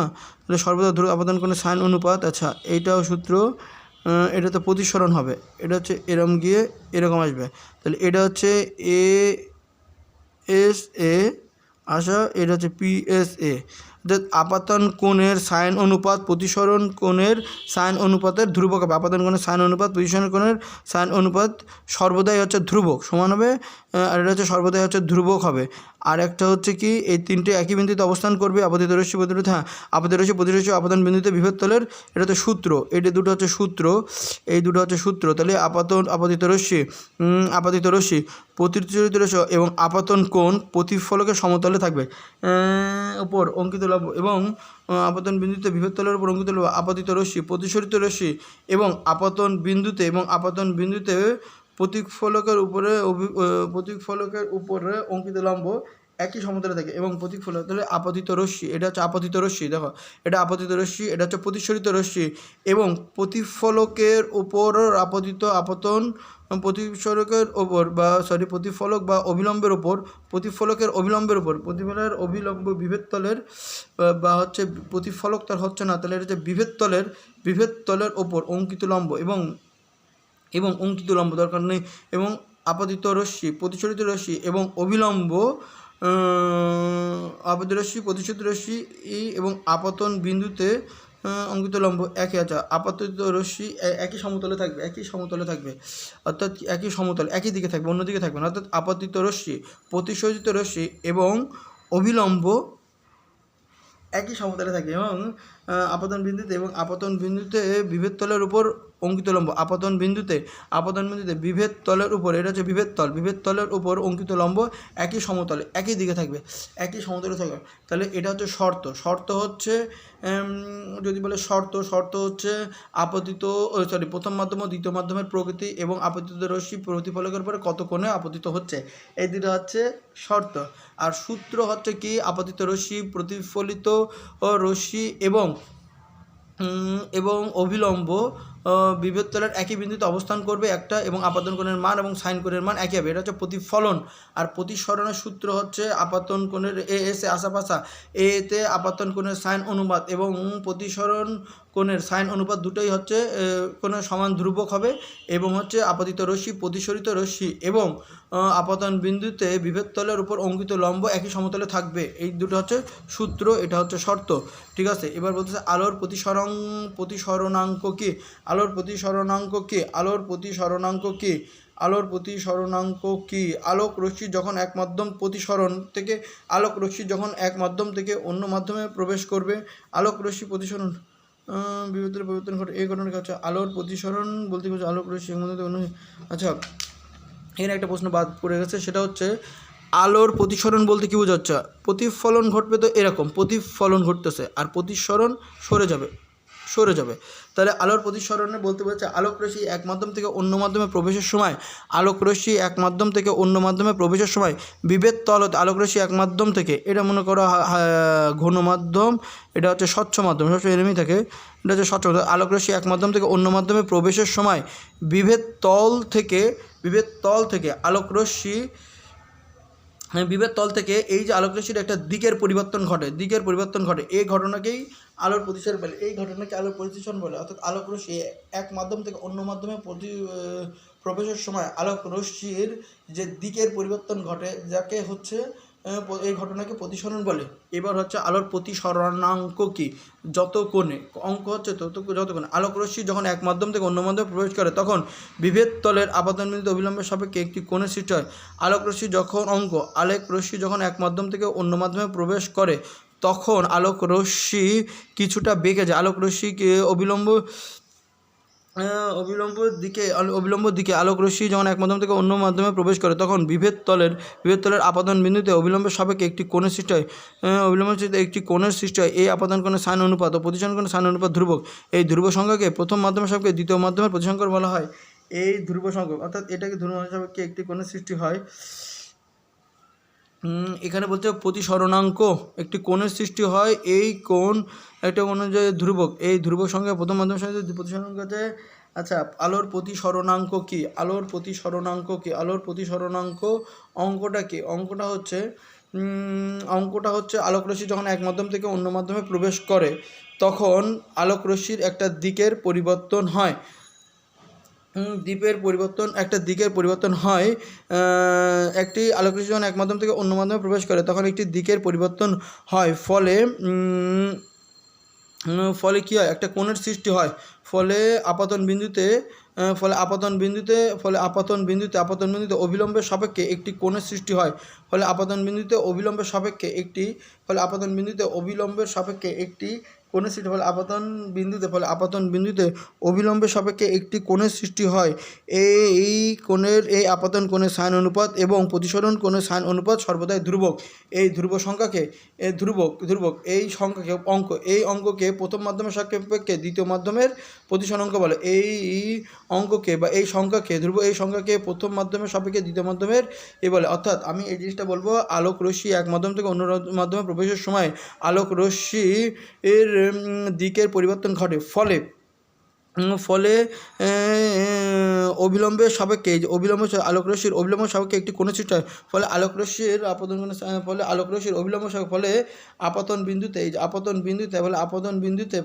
বিন্দুতে অবিলম্বের সাপেক্ষে প্রবেশ করে তখন একটু বেঁকে যায়। ফলে আপতন বিন্দুতে অবিলম্বের সাপেক্ষে পরে এখানে কি অবিলম্বের সাপেক্ষে একটি কোণের সৃষ্টি হয়। এই আপতন কোণের সাইন অনুপাত প্রতিসরণ কোণের সাইন অনুপাতে সর্বদা ধ্রুবক। এই ধ্রুব সংখ্যাকে প্রথম মাধ্যমের সাপেক্ষে দ্বিতীয় মাধ্যমের প্রতিসরণকে বলে। এই ধ্রুব সংখ্যাকে প্রথম মাধ্যমের সাপেক্ষে দ্বিতীয় মাধ্যমের প্রতিসংখ্যা বলে। এই ধ্রুব সংখ্যাকে প্রথম মাধ্যমের সাপেক্ষে দ্বিতীয় মাধ্যমের কি বলে প্রতিসংখ্যা বলে। এই ধ্রুব সংখ্যাকে প্রথম মাধ্যমের সাপেক্ষে দ্বিতীয় মাধ্যমের প্রতিসংখ্যা বলে। এই ধ্রুব সংখ্যাকে প্রথম মাধ্যমের সাপেক্ষে দ্বিতীয় মাধ্যমের প্রতিসংখ্যা বলে। এই ধ্রুব সংখ্যাকে প্রথম মাধ্যমের সাপেক্ষে দ্বিতীয় মাধ্যমের প্রতিসংখ্যা বলে। প্রতিসংখ্যা হচ্ছে দুই প্রকার, একটা হচ্ছে পরম প্রতিসরণাঙ্ক, একটা হচ্ছে আপেক্ষিক প্রতিসরণাঙ্ক। প্রতিসরণাঙ্ক হচ্ছে দুই প্রকার। প্রতিসরণাঙ্ক হচ্ছে দুই প্রকার, একটা হচ্ছে পরম প্রতিসরণাঙ্ক আর একটা হচ্ছে আপেক্ষিক প্রতিসরণাঙ্ক। প্রতিসরণাঙ্ক হচ্ছে দুই প্রকার, একটা হচ্ছে পরম প্রতিসরণাঙ্ক আর একটা হচ্ছে আপেক্ষিক প্রতিসরণাঙ্ক। পরম প্রতিসরণাঙ্ক হচ্ছে দুই প্রকার, এক হচ্ছে পরম প্রতিসরণাঙ্ক, একটা হচ্ছে আপেক্ষিক প্রতিসরণাঙ্ক। প্রতিসরণাঙ্ক হচ্ছে দুই প্রকার, এক হচ্ছে পরম প্রতিসরণাঙ্ক। প্রতিসরণাঙ্ক হচ্ছে দুই প্রকার। প্রতিসরণের এই ঘটনাটা মনে রাখবো, সেটা হচ্ছে আলোক রশ্মি যখন এক মাধ্যম থেকে অন্য মাধ্যমে প্রবেশ করে তখন আলোক রশ্মির দিকের পরিবর্তন ঘটে, ফলে আপাতন বিন্দুতে অবিলম্বের সাপেক্ষে হলে আপতন বিন্দুতে অবিলম্বের সাপেক্ষে একটি কোণের সৃষ্টি হয়। এই আপতন কোণের সাইন অনুপাত প্রতিসরিত কোণের সাইন অনুপাতে সর্বদাই হচ্ছে কি ধ্রুবক, সর্বদাই ধ্রুবক। এই ধ্রুব সংখ্যার এই প্রথম মাধ্যমে এই ধ্রুব সংখ্যা প্রথম মাধ্যমের সাপেক্ষে দ্বিতীয় মাধ্যমের প্রতিসংখ্যা। এই ধ্রুব সংখ্যাকে ধ্রুবক, এই ধ্রুব সংখ্যাকে প্রথম মাধ্যমের সাপেক্ষে দ্বিতীয় মাধ্যমের প্রতিসরাঙ্ক বলে। প্রতিসরাঙ্ক হচ্ছে প্রতিসরাঙ্ক দুই প্রকার, হচ্ছে পরম প্রতিসরাঙ্ক, হচ্ছে পরম প্রতিসরাঙ্ক আর একটা হচ্ছে আপেক্ষিক প্রতিসরাঙ্ক। একটা হচ্ছে পরম প্রতিসরাঙ্ক আর একটা হচ্ছে আপেক্ষিক প্রতিসরাঙ্ক। একটা হচ্ছে পরম প্রতিসরাঙ্ক, এটা হচ্ছে আপেক্ষিক প্রতিসরাঙ্ক। পরম প্রতিসরাঙ্ক হচ্ছে যদি বায়ু বা শূন্য মাধ্যম, এটা যদি বায়ু বা শূন্য মাধ্যম হতে অন্য মাধ্যমের প্রতিসরাঙ্কে বায়ু বা শূন্য মাধ্যম হতে পরম প্রতিসরাঙ্ক, এটা হচ্ছে বায়ু বা শূন্য মাধ্যম হতে অন্য মাধ্যমের সাপেক্ষে অন্য মাধ্যমের প্রতিসরণকে বায়ু বা শূন্য মাধ্যম হতে অন্য মাধ্যমের প্রতিসরণাঙ্ককে পরম প্রতিসরণাঙ্ক বলে। বায়ু বা শূন্য মাধ্যমের সাপেক্ষে অন্য মাধ্যমের প্রতিসরণাঙ্কে পরম প্রতিসরণাঙ্ক বলে। বায়ু বা শূন্য মাধ্যমের সাপেক্ষে অন্য মাধ্যমের প্রতিসরণাঙ্কে বায়ু বা এটা হচ্ছে বায়ু বা শূন্য মাধ্যমের সাপেক্ষে অন্য মাধ্যমের বায়ু বা শূন্য মাধ্যমের সাপেক্ষে অন্য মাধ্যমের প্রতিসরণাঙ্ককে বায়ু বা শূন্য মাধ্যমের সাপেক্ষে অন্য মাধ্যমের প্রতিসরণাঙ্কে কি বলা হয়? প্রতিসরণাঙ্কে কি বলা হয়? পরম প্রতিসরণাঙ্ক। এবং বায়ু ও শূন্য মাধ্যম ব্যতীত অন্য কোনো মাধ্যম এর সাপেক্ষে বায়ু বা শূন্য মাধ্যম ব্যতীত যে কোনো মাধ্যমের সাপেক্ষে যে কোনো বায়ু বা শূন্য মাধ্যমের ব্যতীত যে কোনো মাধ্যমের সাপেক্ষে অন্য মাধ্যমের প্রতিসরণাঙ্কে আপেক্ষিক। বায়ু বা শূন্য মাধ্যম ব্যতীত যে কোনো মাধ্যমের সাপেক্ষে বায়ু বা শূন্য মাধ্যম ব্যতীত যে কোনো মাধ্যমের সাপেক্ষে যে কোনো মাধ্যমের সাপেক্ষে অন্য মাধ্যমের প্রতিসরণাঙ্ককে আপেক্ষিক প্রতিসরণাঙ্ক বলে। কাচের পরম প্রতিসরণাঙ্কে চরম না, এটা হচ্ছে পরম প্রতিসরণাঙ্ক কি? এতে সাইন কাচের আছে পরম প্রতিসরণাঙ্ক কি? বায়ু মাধ্যম হতে আলো। পরম প্রতিসরণাঙ্ক এটা চরম না, এটা হচ্ছে পরম প্রতিসরণাঙ্ক কি হবে? বায়ু মাধ্যম বা শূন্য মাধ্যম হতে আলো তির্যকভাবে কাচের মধ্যে প্রবেশ করার সময় আপাতন কোণের সাইন অনুপাত ও প্রতিসরণ কোণের সাইন অনুপাত হবে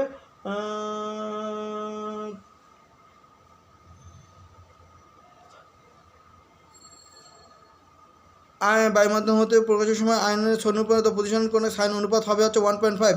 আপাতন কোণের সাইন অনুপাত ও প্রতিসরণ কোণের সাইন অনুপাত হবে 1.5। বায়ুর মাধ্যমে আলো হতে তির্যকভাবে কাচের মাধ্যমে প্রবেশের সময় আপাতন কোণের সাইন অনুপাত আপাতন কোণের প্রতিসরণ কোণের সাইন অনুপাতের কি হবে? 1.5 হবে। 1.5 হবে। বায়ু মাধ্যম হতে আলো তির্যকভাবে কাচ মাধ্যমে প্রবেশের সময় বায়ু মাধ্যম হতে আলো তির্যকভাবে কাচ মাধ্যমে প্রবেশের সময় আপাতন কোণের সাইন অনুপাত ও প্রতিসরণ কোণের সাইন অনুপাত হবে 1.5। আপাতন কোণের সাইন অনুপাত ও প্রতিসরণ কোণের সাইন অনুপাত হবে 1.5। আলোর পরম প্রতিসরণাঙ্ক বললে আমি এই জিনিসটা মাথায় রাখবো, এই অর্থাৎ আলোর বায়ু মাধ্যম, এটা হচ্ছে পরম বায়ুর সাপেক্ষে বায়ু হতে আলোক রশ্মি, অর্থাৎ বায়ু মাধ্যম হতে আলোক রশ্মি কাচ মাধ্যমে প্রবেশের সময় বায়ু মাধ্যম হতে আলোক রশ্মি কাচ মাধ্যমে প্রবেশের সময় আলোর সাইন অনুপাত কী বলে? আলো আপাতন কোণের সাইন অনুপাত প্রতিসরণ কোণের সাইন অনুপাত হবে সাইন অনুপাত ও প্রতিসরণ কী বলে? আপাতন কোণের সাইন অনুপাত ও প্রতিসরণ কোণের সাইন অনুপাত হবে 1:5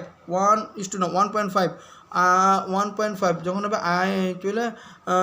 আপাতন কোণের সাইন অনুপাত ও প্রতিসরণ কোণের সাইন অনুপাত হবে 1:5। আলোর পূর্ণ অভ্যন্তরীণ প্রতিফলন কাকে বলে?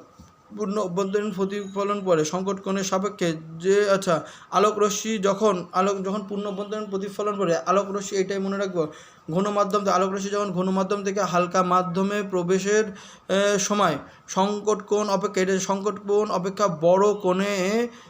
বড় কোণে দুই মাধ্যমের বিভব আপতিত হলে আলোক রশ্মি প্রতিসরিত না হয়ে ঘন মাধ্যমে বরং ঘন মাধ্যমে আবার ফিরে আসে। এই ঘটনাকে পূর্ণ আভ্যন্তরীণ প্রতিফলন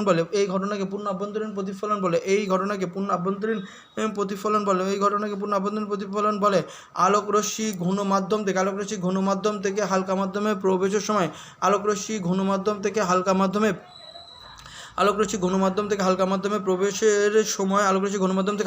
প্রবেশের সময় সংকট কোণ অপেক্ষা আলোক রশ্মি ঘন মাধ্যম থেকে হালকা মাধ্যমে প্রবেশের সময় আলোক রশ্মি প্রথমে এরম আঁকাবো, তারপর এটা সংকট কোণ। আলোক রশ্মি ঘন মাধ্যম থেকে হালকা মাধ্যমে প্রবেশের সময় সংকট কোণ অপেক্ষা বড় কোণে দুই মাধ্যমের বিভবতলে আপতিত হলে আলোক রশ্মি প্রতিসরিত না হয়ে বরং ঘন মাধ্যমে ফিরে আসবে। এই ঘটনাকে বলা হয় আলোর পূর্ণ অভ্যন্তরীণ প্রতিফলন। শর্তসমূহ: আপাতন কোণ সংকট কোণ অপেক্ষা, যে আপাতন কোণ সংকট কোণ অপেক্ষা বড় হবে, এর শর্ত কি?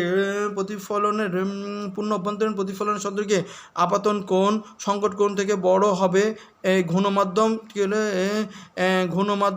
আলোক রশ্মি ঘন মাধ্যম থেকে হালকা মাধ্যমে বিভবতলে আপতিত হতে হবে, অর্থাৎ ঘন মাধ্যম থেকে হালকা মাধ্যমে আপতিত হতে হবে এবং ঘন মাধ্যম থেকে আপতিত মাধ্যমে আপতিত হবে, অর্থাৎ ঘন মাধ্যম থেকে হালকা মাধ্যমে আলোক রশ্মিকে ঘন মাধ্যম থেকে হালকা মাধ্যমের বিভবতলে আপতিত হবে। ঘন মাধ্যম থেকে হালকা মাধ্যমে যেতে হবে। আলোক রশ্মিকে ঘন মাধ্যম থেকে হালকা মাধ্যমে যেতে হবে এবং আপাতন কোণ এই যে আপাতন কোণ সংকট কোণ অপেক্ষা বড় হবে এবং ফলে কি শর্ত? একই মাধ্যমে ফিরে আসবে। এর মানে কি? একই মাধ্যমে ফিরে আসবে। সংকট কোণ অপেক্ষা কি হলে সংকট কোণ অপেক্ষা আপাতন কোণের মান বড় হবে। হালকা মাধ্যম থেকে ঘন মাধ্যমে প্রতিসরণের সময় পূর্ণ অভ্যন্তরীণ প্রতিফলন হয় না কেন? কারণ পূর্ণ অভ্যন্তরীণ প্রতিফলন হওয়ার দুটো সূত্র আছে। একটা হচ্ছে ঘন মাধ্যম থেকে হালকা মাধ্যমে যেতে হবে, আরেকটা হচ্ছে সংকট কোণ অপেক্ষা আপাতন কোণের মান বড় হতে হবে। এই দুটি শর্ত পূরণ করে না, এই জন্য হালকা মাধ্যম থেকে ঘন মাধ্যমে আপাতন কোণের সংকট মান বড় হতে হবে। এই দুটো সূত্র পূরণ করে না দেখেই পূর্ণ অভ্যন্তরীণ প্রতিফলন হতে হলে দুটো সূত্র, একটা হচ্ছে ঘন মাধ্যম থেকে হালকা মাধ্যমে আসতে হবে, একটা হচ্ছে সংকট কোণের থেকে আপাতন কোণের মান বড় হতে হবে। সংকট কোণ বা ক্রান্তি কোণ কাকে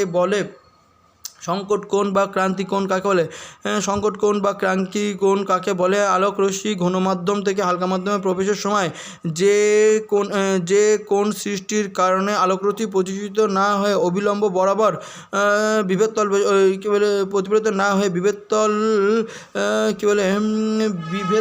ঘেঁষে যাবে। আলোক রশ্মি ঘন মাধ্যম থেকে হালকা মাধ্যমে প্রবেশের সময় যে কোণের কারণে আলোক রশ্মি প্রতিসরিত না হয়ে মাধ্যমদ্বয়ের বিভবতল ঘেঁষে যায় সেই আপাতন কোণকে হচ্ছে সংকট কোণ বলে বা হচ্ছে ক্রান্তি কোণ বলে। সেই কোণকে সংকট কোণ বা হচ্ছে ক্রান্তি কোণ বলা হয়। পানির সাপেক্ষে হীরার ক্রান্তিকোণ 33 ডিগ্রি বলতে কি বোঝায়? 33 ডিগ্রি সংকট কোণ, অর্থাৎ এটা হচ্ছে 33 ডিগ্রি কোণে এটা বিভবতলে যাবে। পানির সাপেক্ষে হীরকের ক্রান্তিকোণ, হীরক এখানে ঘন মাধ্যম, পানি হচ্ছে হালকা মাধ্যম। হীরক মাধ্যম থেকে আলো পানি মাধ্যমে প্রবেশের সময় 33 ডিগ্রি কোণে আপতিত হলে তা প্রতিসরিত না হয়ে মাধ্যম দুটির বিভবতল ঘেঁষে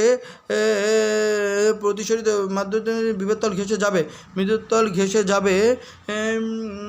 আপাতন কোণের মান বিভবতল ঘেঁষে বলতে বোঝায় এটা হচ্ছে বিভবতল ঘেঁষে যাবে এবং এই আপাতন কোণের মান 33 ডিগ্রি বেশি হলে আলোক রশ্মিটি প্রতিসরিত না হয়ে পূর্ণ অভ্যন্তরীণ প্রতিফলন ঘটবে। আলোক রশ্মিটি প্রতিসরিত না হয়ে পূর্ণ অভ্যন্তরীণ প্রতিফলিত ঘটবে।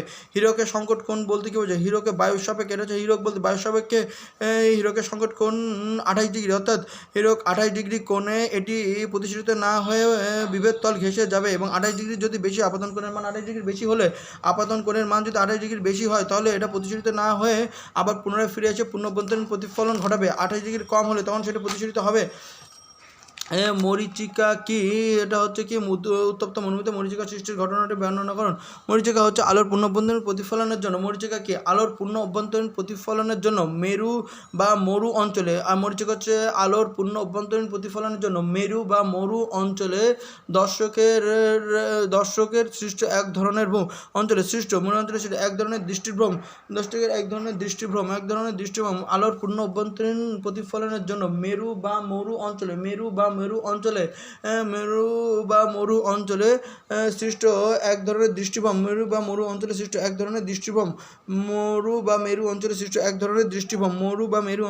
এক ধরনের দৃষ্টিভ্রম মরীচিকা সৃষ্টির ঘটনা। গ্রীষ্মকালে যখন মরুভূমিতে ভূসংলগ্ন বায়ু উত্তপ্ত হয় তখন উপরের বায়ু অপেক্ষাকৃত ঘন থাকে।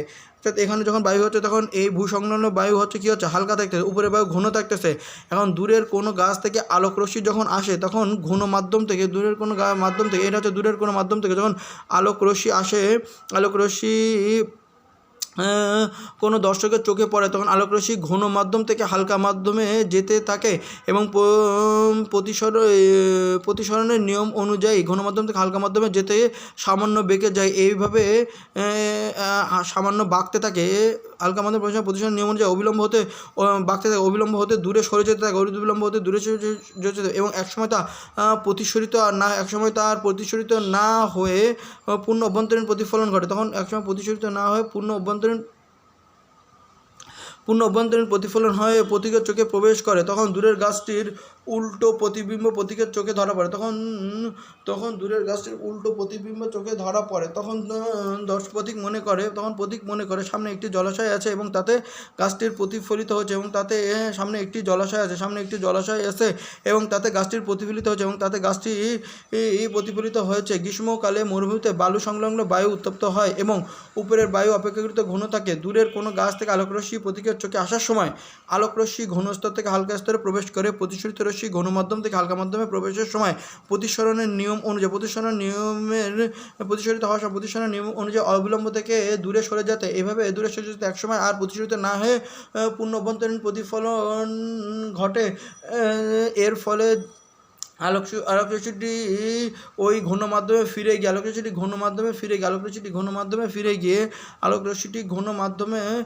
ফিরে গিয়ে পথিকের চোখে ধরা পড়ে। ফলে পথিকের চোখে গাছটির উল্টো প্রতিবিম্বের সৃষ্টি হয়। ফলে চোখের মনে হয় সামনে একটি জলাশয় আছে এবং যেখানে গাছটি প্রতিফলিত হয়েছে। মেরু অঞ্চলে, এটা হচ্ছে মরু অঞ্চলে, এটা হচ্ছে মেরু অঞ্চলে বরফের মেরু গলে যাবে। মেরু অঞ্চলে কীভাবে মরীচিকা সৃষ্টি হয়? মেরু অঞ্চলে ভূসংলগ্ন বায়ুস্তর কী থাকে? মেরু অঞ্চলে ভূসংলগ্ন বায়ুস্তর থাকে ঘন এবং উপরের বায়ুস্তর থাকে কি তুলনামূলক হালকা। দূরের কোনো জাহাজ থেকে যদি উপরের দিকে আলোকরশ্মি নির্গত হয় তখন এই ঘন মাধ্যম থেকে হালকা মাধ্যমে যাওয়ার সময় প্রতিসরণের নিয়ম অনুযায়ী অবিলম্ব থেকে বাঁকতে থাকবে এবং বাঁকতে এক সময় আর প্রতিসরিত না হয়ে পূর্ণ অভ্যন্তরীণ প্রতিফলনের মাধ্যমে ঘন স্তরে আসবে। তখন দূরের কোনো পথিকের কাছ থেকে মনে হবে আকাশ থেকেই অবিলম্ব থেকে দূরে সত্যি একসময় প্রতিসরিত না পূর্ণ পথিকের চোখে ধরা পড়ে। এতে দর্শকের মনে হয় রশ্মিটি উপর থেকে আসছে, ফলে মনে হয় রশ্মিটি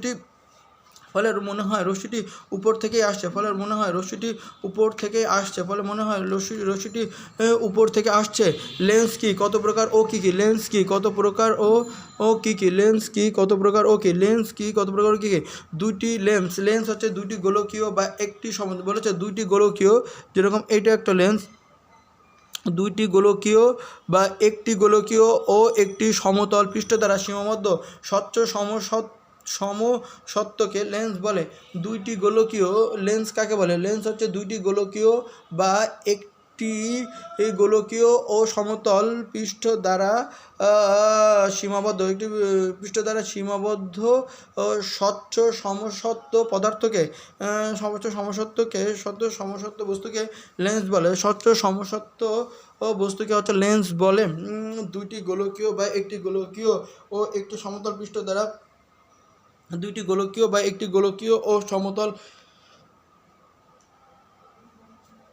সীমাবদ্ধ স্বচ্ছ সমসত্ত্বকে লেন্স বলে। দুইটি গোলকীয় ও একটি সমতল পৃষ্ঠ দ্বারা সীমাবদ্ধ স্বচ্ছ সমসত্ত্বকে লেন্স বলে। দুইটি গোলকীয় বা একটি গোলকীয় ও একটি সমতল পৃষ্ঠ দ্বারা বা একটি গোলকীয় ও সমতল পৃষ্ঠ দ্বারা সীমাবদ্ধ একটি স্বচ্ছ সমসত্ত্ব বস্তুকে কী বলা হচ্ছে? সমসত্ত্ব বস্তুকে কী বলে? লেন্স বলে। লেন্স হচ্ছে দুই প্রকার। এখানে এরা উত্তর লেন্স দিলেও লেন্স হচ্ছে দুই প্রকার। সেই লেন্স এখানে না, লেন্স হচ্ছে দুই প্রকার, একটা হচ্ছে সমতল দর্পণ, একটা হচ্ছে গোলীয় দর্পণ। একটা হচ্ছে সমতল দর্পণ, একটা হচ্ছে গোলীয় দর্পণ। একটা হচ্ছে সমতল দর্পণ, একটা হচ্ছে গোলীয় দর্পণ। এই গোলীয় দর্পণ হচ্ছে আবার দুই প্রকার, উত্তল লেন্স, অবতল লেন্স। তাহলে লেন্স হচ্ছে দুই প্রকার, একটা সমতলীয় লেন্স, লেন্স হচ্ছে দুই প্রকার, উত্তল লেন্স এবং অবতলীয় লেন্স। আর দর্পণ হচ্ছে সমতলীয় দর্পণ, আর এটা হচ্ছে গোলীয় দর্পণ, গোলীয় দর্পণ আবার হচ্ছে দুই প্রকার, এটা হচ্ছে উত্তল দর্পণ, আর এটা হচ্ছে কি অবতল দর্পণ, উত্তল দর্পণ ও অবতল দর্পণ। উত্তল দর্পণ এবং হচ্ছে অবতল দর্পণ দুটি গোলকীয় বা একটি গোলকীয় ও একটি সমতল পৃষ্ঠ দ্বারা সীমাবদ্ধ স্বচ্ছ সমসত্বকে লেন্স বলে। লেন্স হচ্ছে দুই প্রকার, হচ্ছে উত্তল লেন্স এবং হচ্ছে অবতল লেন্স। উত্তল লেন্স যে লেন্সের প্রান্ত, উত্তল লেন্স হচ্ছে যে লেন্সের প্রান্ত চিকন এবং মাঝখানে মোটা, সেটাই হচ্ছে উত্তল লেন্স। যে লেন্সের প্রান্ত এবং মাঝখানে হচ্ছে অপেক্ষাকৃত মোটা, সেটাই হচ্ছে উত্তল লেন্স। এবং যে লেন্সের প্রান্ত মোটা এবং মধ্যভাগ সরু, তাকে হচ্ছে অবতল লেন্স বলে। এবার হচ্ছে অভিসারী লেন্স, যে লেন্স একগুচ্ছ সমান্তরাল আলোক রশ্মিকে অভিসারী করে, যে লেন্স একগুচ্ছ আলোক রশ্মিকে অভিসারী করে, সেটা হচ্ছে অভিসারী লেন্স। মিলিত করে তাকে অভিসারী লেন্স বলে। যে লেন্স একগুচ্ছ সমান্তরাল আলোক রশ্মিকে অপসারী করে তাকে অপসারী লেন্স বলা হচ্ছে। অপসারী লেন্স যে লেন্স অভিসারী লেন্স হচ্ছে কাকে বলে? যে লেন্স একগুচ্ছ সমান্তরাল আলোক রশ্মিকে কী করে, অভিসারী করে, সেটা হচ্ছে অভিসারী লেন্স। যে লেন্স একগুচ্ছ সমান্তরাল আলোক রশ্মিকে অপসারী করে তাকে অপসারী লেন্স বলা হয়। উত্তল ও অবতল লেন্স কত প্রকার, কী কী? এবার উত্তল লেন্স এবং অবতল লেন্স। উত্তল লেন্স হচ্ছে তিন প্রকার। এই যে উত্তল লেন্স হচ্ছে একটা হচ্ছে দ্বি উত্তল, একটা হচ্ছে অবতল উত্তল, একটা হচ্ছে সমতল উত্তল। একটা হচ্ছে দ্বি উত্তল, একটা সমতল উত্তল, একটা হচ্ছে অবতল উত্তল। যে লেন্সের উভয় তলই উত্তল, যে লেন্সের একতল সমতল, অন্য তল উত্তল, যে লেন্সের এক পৃষ্ঠ অবতল, অন্য পৃষ্ঠ হচ্ছে উত্তল, সমতল উত্তল, অবতল উত্তল। আবার একইভাবে অবতল লেন্স হচ্ছে দুই প্রকার, দ্বি অবতল, তারপর হচ্ছে দ্বি অবতল লেন্স, তারপর উত্তল অবতল লেন্স, তারপর হচ্ছে উত্তল অবতল লেন্স এবং হচ্ছে সমতল অবতল লেন্স। তাহলে উভয় পৃষ্ঠ অবতল, এক পৃষ্ঠ উত্তল, অন্য পৃষ্ঠ অবতল, এক পৃষ্ঠ সমতল, অন্য পৃষ্ঠ অবতল। উত্তল লেন্স অবতল লেন্সের ভিতরে পার্থক্য কী? উত্তল লেন্সের প্রান্ত দুটি চিকন, এর প্রান্ত মোটা, এর মধ্যভাগ হচ্ছে চিকন। এটা হচ্ছে উত্তল লেন্স হচ্ছে অভিসারী করে, অবতল লেন্স হচ্ছে সমান্তরাল আলোক রশ্মি কি অপসারী করে। উত্তল লেন্সে আলো উত্তল পৃষ্ঠ অবতীত হয়, আলোক রশ্মি অবতল পৃষ্ঠ অবতীত হয়, এবং উত্তল লেন্সে আলো উত্তল পৃষ্ঠ অবতীত হয়, এবং অবতল লেন্সে আলো অবতল পৃষ্ঠ অবস্থিত হয়।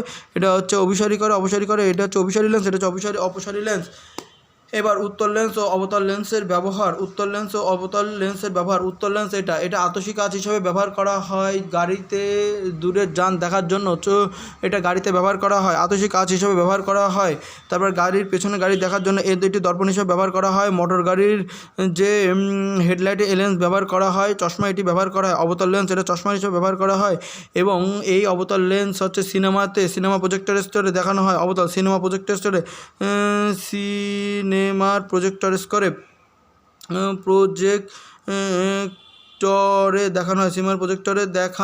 সিনেমার প্রজেক্টরে দেখানো হয়। এছাড়া ডাক্তারগণ নাক, কান, গলা ইত্যাদি পর্যবেক্ষণে অবতল লেন্স ব্যবহার করা হয়। স্পর্শ না করে কিভাবে লেন্স শনাক্ত করা যাবে? যদি উত্তল লেন্স হয়, সামনে কোনো বস্তু রাখলে তাহলে এই বস্তুর প্রতিবিম্ব বস্তুর আকার হচ্ছে বড় হবে। উত্তল লেন্সে হচ্ছে বড় হবে, যেমন উত্তল লেন্সে হচ্ছে বস্তু হচ্ছে বড় হবে, উত্তলে হচ্ছে বড় হবে, অবতলে হচ্ছে ছোট হবে। বস্তুর আকার হচ্ছে ছোট হবে, উত্তলে হচ্ছে আরও বড় হবে, এবং অবতলে হচ্ছে ছোট হবে। উত্তলে হচ্ছে বড় হবে, অবতলে হচ্ছে ছোট হবে। উত্তলে বড় হবে, অবতলে হচ্ছে ছোট হবে। বড় ছোট, উত্তল অবলেন্স, বড় ছোট। অভিসারী লেন্স কি? যে লেন্সের সমান্তরাল আলোকরশ্মি প্রতিসরিত হয়ে একটি নির্দিষ্ট বিন্দুতে মিলিত হয়। যে সমান্তরাল আলোকরশ্মি কি হচ্ছে যে লেন্সে সমান্তরাল আলোকরশ্মি প্রতিসরিত হয়ে একটি নির্দিষ্ট বিন্দুতে মিলিত হয় তাকে হচ্ছে অভিসারী লেন্স বলে। অভিসারী লেন্স দিয়ে সূর্যের আলোতে এক টুকরো কাগজ আগুন ধরানো কি সম্ভব? হ্যাঁ সম্ভব, কারণ যেহেতু অভিসারী লেন্সে প্রতিসরিত আলোকরশ্মি একটি নির্দিষ্ট বিন্দুতে মিলিত হয়, তাই সূর্যের আলো অভিসারী লেন্সে ফেললে তা কাগজের কোনো এক স্থানে কেন্দ্রীভূত করে আলোক শক্তি তাপ শক্তিতে রূপান্তরিত করে, ফলে একসময় কাগজটি পুড়ে যাবে। থিন লেন্স কাকে বলে? থিন লেন্সের হচ্ছে যে লেন্সের ফোকাস দূরত্ব খুব বেশি, থিন লেন্স। আতশী কাচ কাকে বলে? আতশী কাচ আতশী শব্দের অর্থ হচ্ছে, আতশী শব্দের থিন লেন্স হচ্ছে যার ফোকাস দূরত্ব বেশি। থিন পাতলা, তার মানে থিন লেন্স হচ্ছে এর ফোকাস দূরত্ব বেশি। থিন লেন্স এর হচ্ছে ফোকাস দূরত্ব বেশি। যে লেন্সের ফোকাস দূরত্ব বেশি, যে লেন্সের ফোকাস দূরত্ব খুব বেশি তাকে হচ্ছে থিন লেন্স বলে। যে লেন্সের ফোকাস দূরত্ব খুব বেশি তাকে হচ্ছে থিন লেন্স বলে। যে লেন্সের ফোকাস দূরত্ব বেশি তাকে হচ্ছে থিন লেন্স বলে। যে লেন্সের ফোকাস দূরত্ব বেশি তাকে থিন লেন্স বলে। যে লেন্সের ফোকাস দূরত্ব বেশি তাকে হচ্ছে থিন লেন্স বলে। যে লেন্সের ফোকাস দূরত্ব বেশি তাকে থিন লেন্স বলে। যে লেন্সের ফোকাস দূরত্ব বেশি তাকে হচ্ছে থিন লেন্স বলা হয়। আতশী কাচ, ফরাসি ভাষায় আতশী শব্দের হচ্ছে আগুন, সেই অর্থে আতশী কাচের অর্থ হচ্ছে আগুন গাছ। মূলত আতশী কাচের সাহায্যে আলোকরশ্মিকে একটি নির্দিষ্ট বিন্দুতে কেন্দ্রীভূত করে আগুন জ্বালানোর কাজে ব্যবহৃত হয় বলে একে আতশী কাচ বলা হয়। আতশী কাচ হচ্ছে, আতশী শব্দের অর্থ হচ্ছে আগুন। আতশী শব্দের হচ্ছে ফরাসি ভাষায় আতশী শব্দের অর্থ হচ্ছে আগুন। এখন কি করা হচ্ছে, এই অর্থে আগুন গাছ। মূলত আতশী কাচের মাধ্যমে আলোকরশ্মিকে একটি নির্দিষ্ট বিন্দুতে কেন্দ্রীভূত করে আগুন জ্বালানোর কাজে ব্যবহার করা হয় বলে আতশী কাচকে আতশী কাচ বলা হয়। থিন লেন্স আছে যার ফোকাস দূরত্ব খুব বেশি, যার ফোকাস দূরত্ব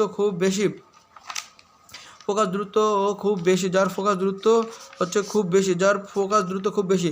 এবার হচ্ছে কন্ট্যাক্ট লেন্স কাকে বলে? চোখের দৃষ্টিজনিত ত্রুটির জন্য কন্ট্যাক্ট লেন্স হচ্ছে চোখের ত্রুটির কারণে জন্য চক্ষু গোলকে এক ধরনের লেন্স ব্যবহার করা হয়।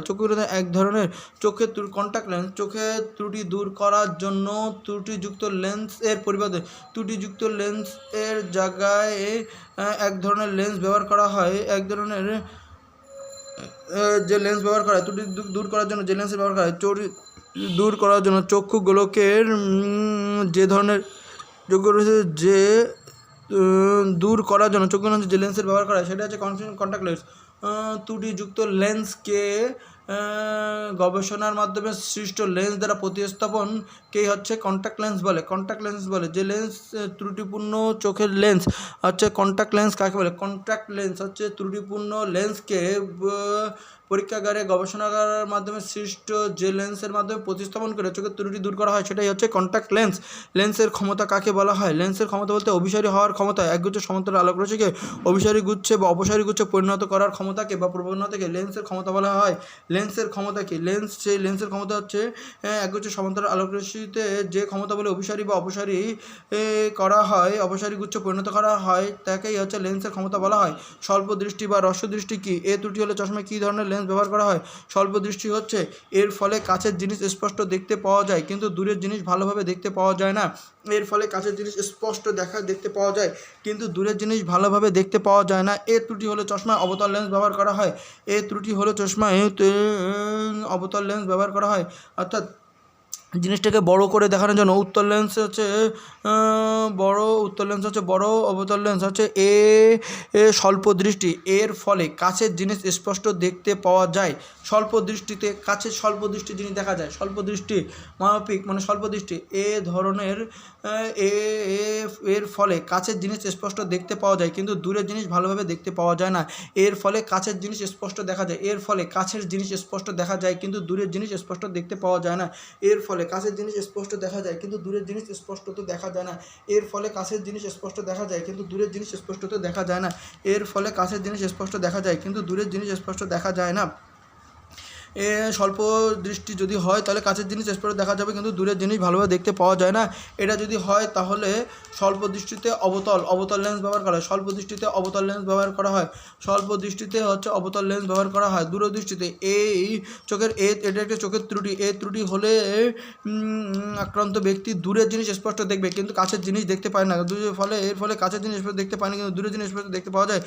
হলে উত্তল লেন্স ব্যবহার করা হবে। এটি হলে উত্তল লেন্স ব্যবহার করা হয়।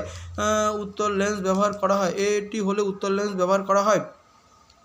এখন বলছে চালসে ও বর্ণান্ধতা কি বর্ণান্ধতা কি চালসে হচ্ছে 40 বছরের অধিক বয়স্ক ব্যক্তিদের চোখের পেশিগত চোখের চালসে 40 বছরের অধিক বয়স্ক ব্যক্তিদের চোখের লেন্সের বা পেশিগত সমস্যার কারণে চোখে দূরের বস্তু দেখতে পেলেও কাছের বস্তু ভালো দেখতে পায় না। এটাকে হচ্ছে চালসে হচ্ছে দূরের বস্তু, চালসে হলে 40-এর বেশি হলো দূরের বস্তু দেখতে ভালোভাবে পেলেও কাছের জিনিস দেখতে পায় না, কাছের জিনিস দেখতে পারে না, কাছের জিনিস দেখতে পায় না, কাছের জিনিস দেখতে পায় না। একে বার্ধক্য দৃষ্টি বা চালসে বলে। একে দূরের জিনিস দেখতে পেলেও কাছের জিনিস দেখতে পায় না, একে হচ্ছে বার্ধক্য, একে হচ্ছে চালসে বলে। একে হচ্ছে চালসে বার্ধক্য দৃষ্টি বা চালসে বলে। চালসে হলে কি হয়, চোখের পেশিগত সমস্যার কারণে দূরের জিনিস দেখতে পায় কিন্তু কাছের জিনিস দেখতে পায় না, এইতে কাছের জিনিস দেখতে পায় না। তাহলে এখানে হচ্ছে উত্তর লেন্স ব্যবহার করা হয়, তাদের চোখে উত্তর লেন্সের ব্যবহার করা হয়।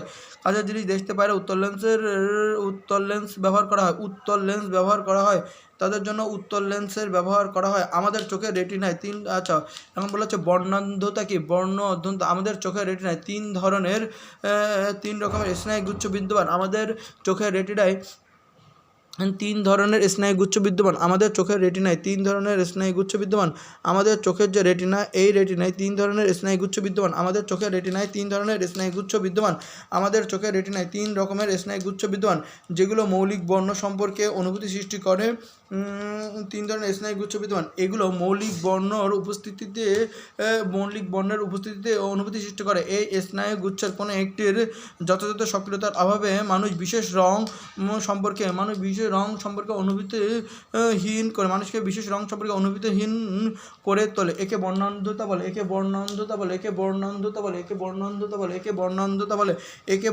বলে। আমাদের চোখের রেটিনায় 3 রকমের স্নায়ুগুচ্ছ বিদ্যমান। আমাদের চোখের রেটিনায় 3 রকমের স্নায়ুগুচ্ছ বিদ্যমান, যেগুলো হচ্ছে মৌলিক বর্ণগুলো সম্পর্কে অনুভূতি। আমাদের চোখের রেটিনায় কি 3 ধরনের স্নায়ুগুচ্ছ বিদ্যমান। আমাদের যে চোখের রেটিনা, এই চোখের রেটিনাতে 3 ধরনের স্নায়ুগুচ্ছ বিদ্যমান। বর্ণান্ধতা হচ্ছে বিশেষ বর্ণ সম্পর্কে অনুভূতি। আমাদের চোখের যে রেটিনায় 3 ধরনের স্নায়ুগুচ্ছ বিদ্যমান। 3 ধরনের স্নায়ুগুচ্ছ বিদ্যমান, যেগুলোকে মৌলিক বর্ণ সম্পর্কে, যেগুলো হচ্ছে বিশেষ বর্ণ সম্পর্কে অনুভূতি সৃষ্টি করে। এই স্নায়ুগুচ্ছের কোনো একটির সক্রিয়তার অভাবে বিশেষ বর্ণের অনুভূতিহীন অবস্থাকেই হচ্ছে বর্ণান্ধতা বলে। মানুষের চোখে ও ক্যামেরার তুলনা করে। চোখে যেমন চোখের কালো অঞ্চল অভ্যন্তরীণ প্রতিফলন রোধ করে।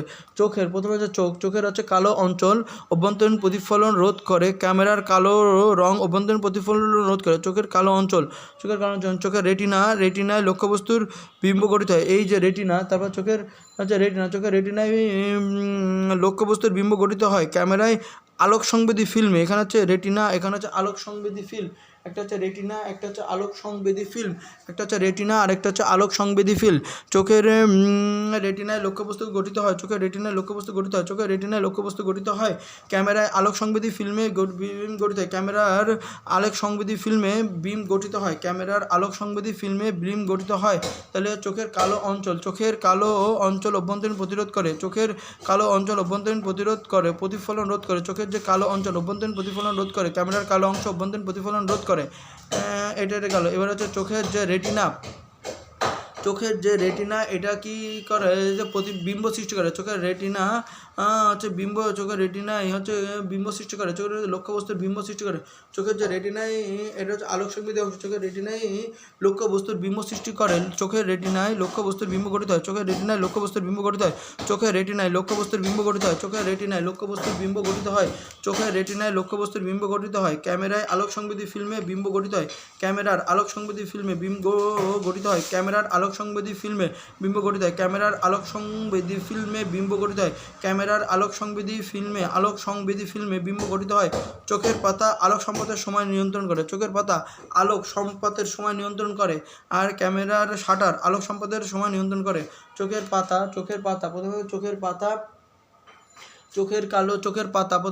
পাতা আলোক সম্পাতের সময় নিয়ন্ত্রণ করে। ক্যামেরার শাটার আলোক সম্পাতের সময় নিয়ন্ত্রণ করে। চোখের যে রেটিনা এটা লক্ষ্যবস্তুর বিম্ব গঠন করে। ক্যামেরার আলোক সংবেদী ফিল্ম কি বলে, আলোক সম্পাদের লক্ষ্যবস্তুর বিম্ব গঠিত হয়। ফিল্মে বিম্ব গঠিত হয়। আর এটা হচ্ছে চোখের কালো অংশ পূর্ণ অভ্যন্তরীণ কি হলো প্রতিফলন। অভ্যন্তরীণ প্রতিফলন, পূর্ণ না, অভ্যন্তরীণ যে প্রতিফলন অভ্যন্তরীণ প্রতিফলন অভ্যন্তরীণ প্রতিফলন রোধ করে। অভ্যন্তরীণ প্রতিফলন রোধ করে ক্যামেরার কালো অংশ, ক্যামেরার ভিতর দেওয়া কালো রং অভ্যন্তরীণ প্রতিফলন রোধ করে। এবার হচ্ছে দর্পণ কাকে বলে, উহা কত প্রকার ও এর ব্যবহার। আচ্ছা, দর্পণ কাকে বলে? এই প্রশ্নে বলা হচ্ছে মিশ্রণ প্রতিফলক তল, যা থেকে আলোর নিয়মিত প্রতিফলন হয়। দর্পণ হচ্ছে কি একদম মসৃণ প্রতিফলক তল। দর্পণ একটা মসৃণ প্রতিফলক তল যা থেকে আলোর নিয়মিত প্রতিফলন হয়, তাকেই হচ্ছে দর্পণ বলে। দর্পণ হচ্ছে মসৃণ প্রতিফলক তল। দর্পণ হচ্ছে আমরা যেরকম আয়নাকে বলছি, এটা একটা মসৃণ সমতল প্রতিফলক তল। এটা একটা কি মসৃণ প্রতিফলক তল যাতে আলোর নিয়মিত প্রতিফলন ঘটে, যাতে আলোর নিয়মিত প্রতিফলন বলে। এই হচ্ছে দর্পণ। দর্পণ একটি মসৃণ প্রতিফলক তল যাতে আলোর নিয়মিত প্রতিফলন ঘটে। দর্পণ হচ্ছে দুই প্রকার, একটা হচ্ছে সমতল দর্পণ, একটা হচ্ছে গলীয় দর্পণ। একটা হচ্ছে সমতল দর্পণ, একটা হচ্ছে অবতল দর্পণ। এই সমতল দর্পণ আবার হচ্ছে দুই প্রকার। সমতল দর্পণ একটা সমতল দর্পণ, একটা হচ্ছে এই যে সমতল দর্পণ, আর একটা হচ্ছে গলীয় দর্পণ। এখানে গোল আকারে থাকে, এদিকে দেখা যাচ্ছে সমতল দর্পণ, গলীয় দর্পণ। এই গলীয় দর্পণ আবার দুই প্রকার, একটা হচ্ছে উত্তল দর্পণ, একটা হচ্ছে অবতল দর্পণ। এখন দর্পণের ব্যবহার কি? সাধারণত আমরা আমাদের নিজেদের চেহারা দেখার জন্য এই দর্পণের ব্যবহার করি। তারপর বিভিন্ন সাজসজ্জার কাজে এটি ব্যবহৃত হয়। দূরের বস্তু দেখার জন্য অবতল দর্পণ বিভিন্ন যানবাহন, এই উত্তল তো গেল।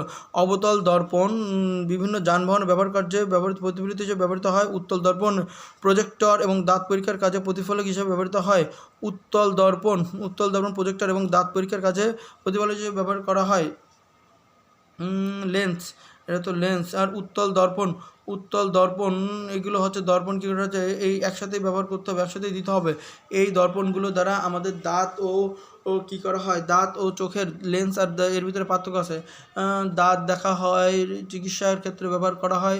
তারপরে দূরে যানবাহন দেখার জন্য এগুলো ব্যবহার করা হয়, লেন্স। এবার বলা হচ্ছে কি যে আলোর বিচ্ছুরণ কাকে বলে। এই যে যৌগিক আলো কোনো স্বচ্ছ মাধ্যমে প্রতিসরণের ফলে মূল বর্ণের বিভাজনকেই হচ্ছে বিভাজনকে প্রতিসরণ বলে। স্বচ্ছ আলো যৌগিক আলো কোনো স্বচ্ছ মাধ্যমের ভিতর দিয়ে প্রতিসরিত হওয়ার সময়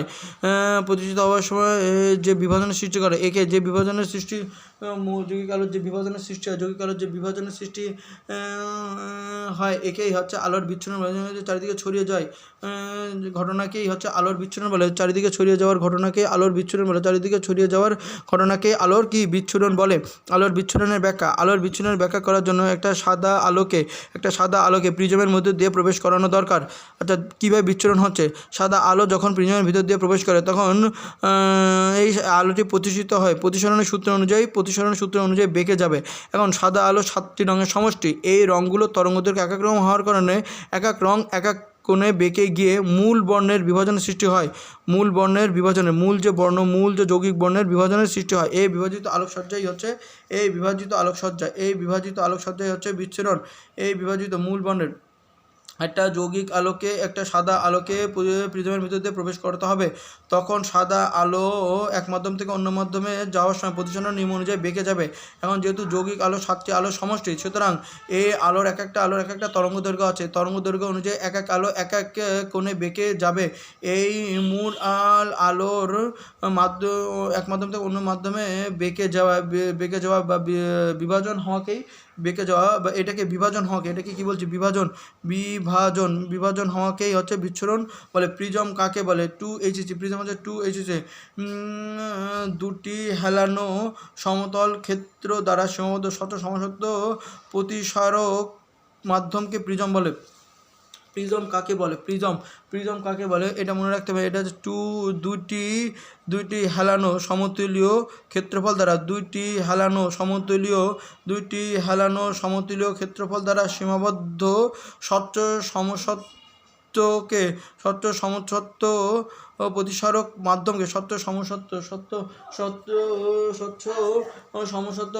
মাধ্যমকে প্রতিসারক মাধ্যমকে প্রিজম বলে। স্বচ্ছ সমসত্ব প্রতিসারক মাধ্যমকে প্রিজম বলে।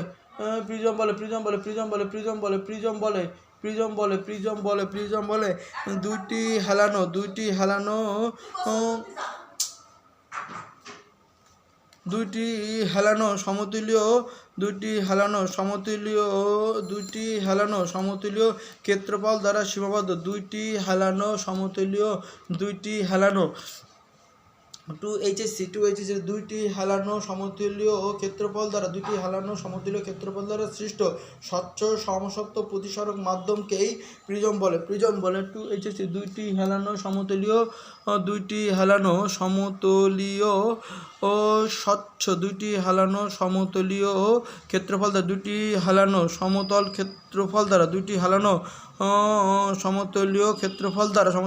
দ্বারা সীমাবদ্ধ স্বচ্ছ সমসত্ব প্রতিসারক মাধ্যমকে হচ্ছে প্রিজম বলে। রংধনু কাকে বলে? বৃষ্টির সময় পানির কণার উপর সূর্যরশ্মি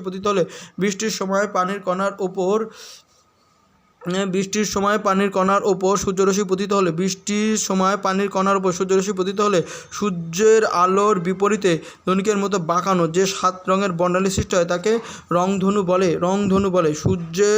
বৃষ্টির সময় পানির কণার উপর সূর্যরশ্মি পতিত হলে বৃষ্টির সময় পানির কণার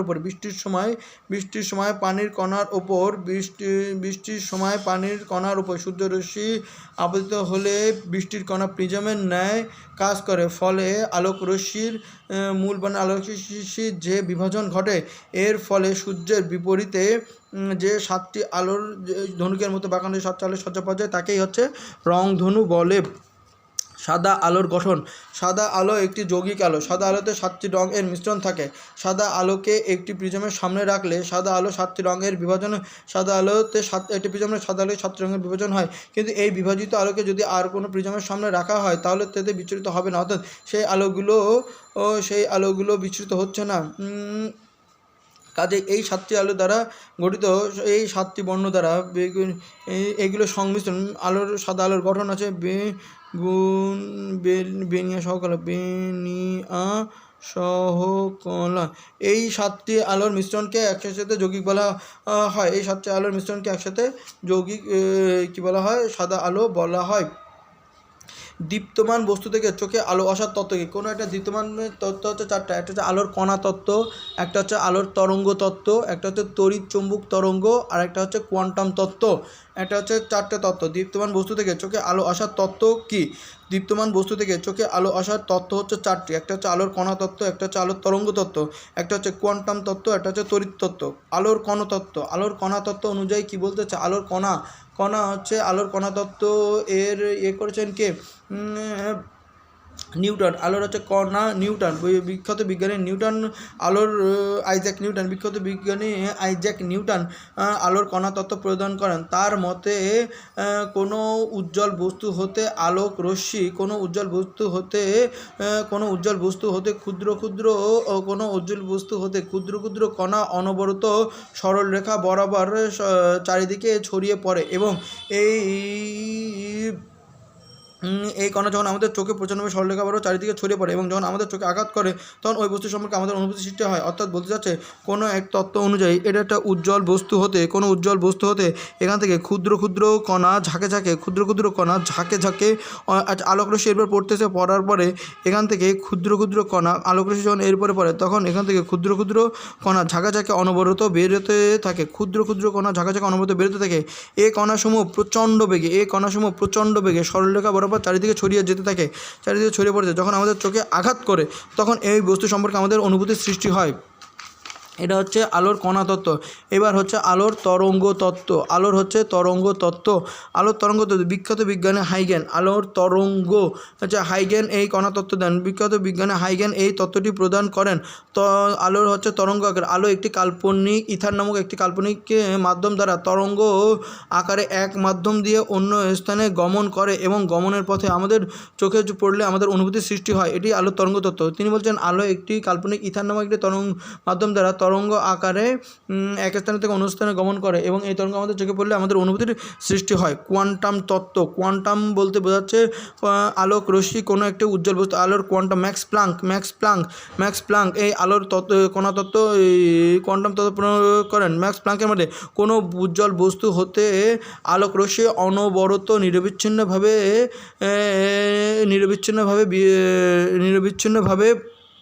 নির্গত না গুচ্ছ বা প্যাকেট শক্তি আকারে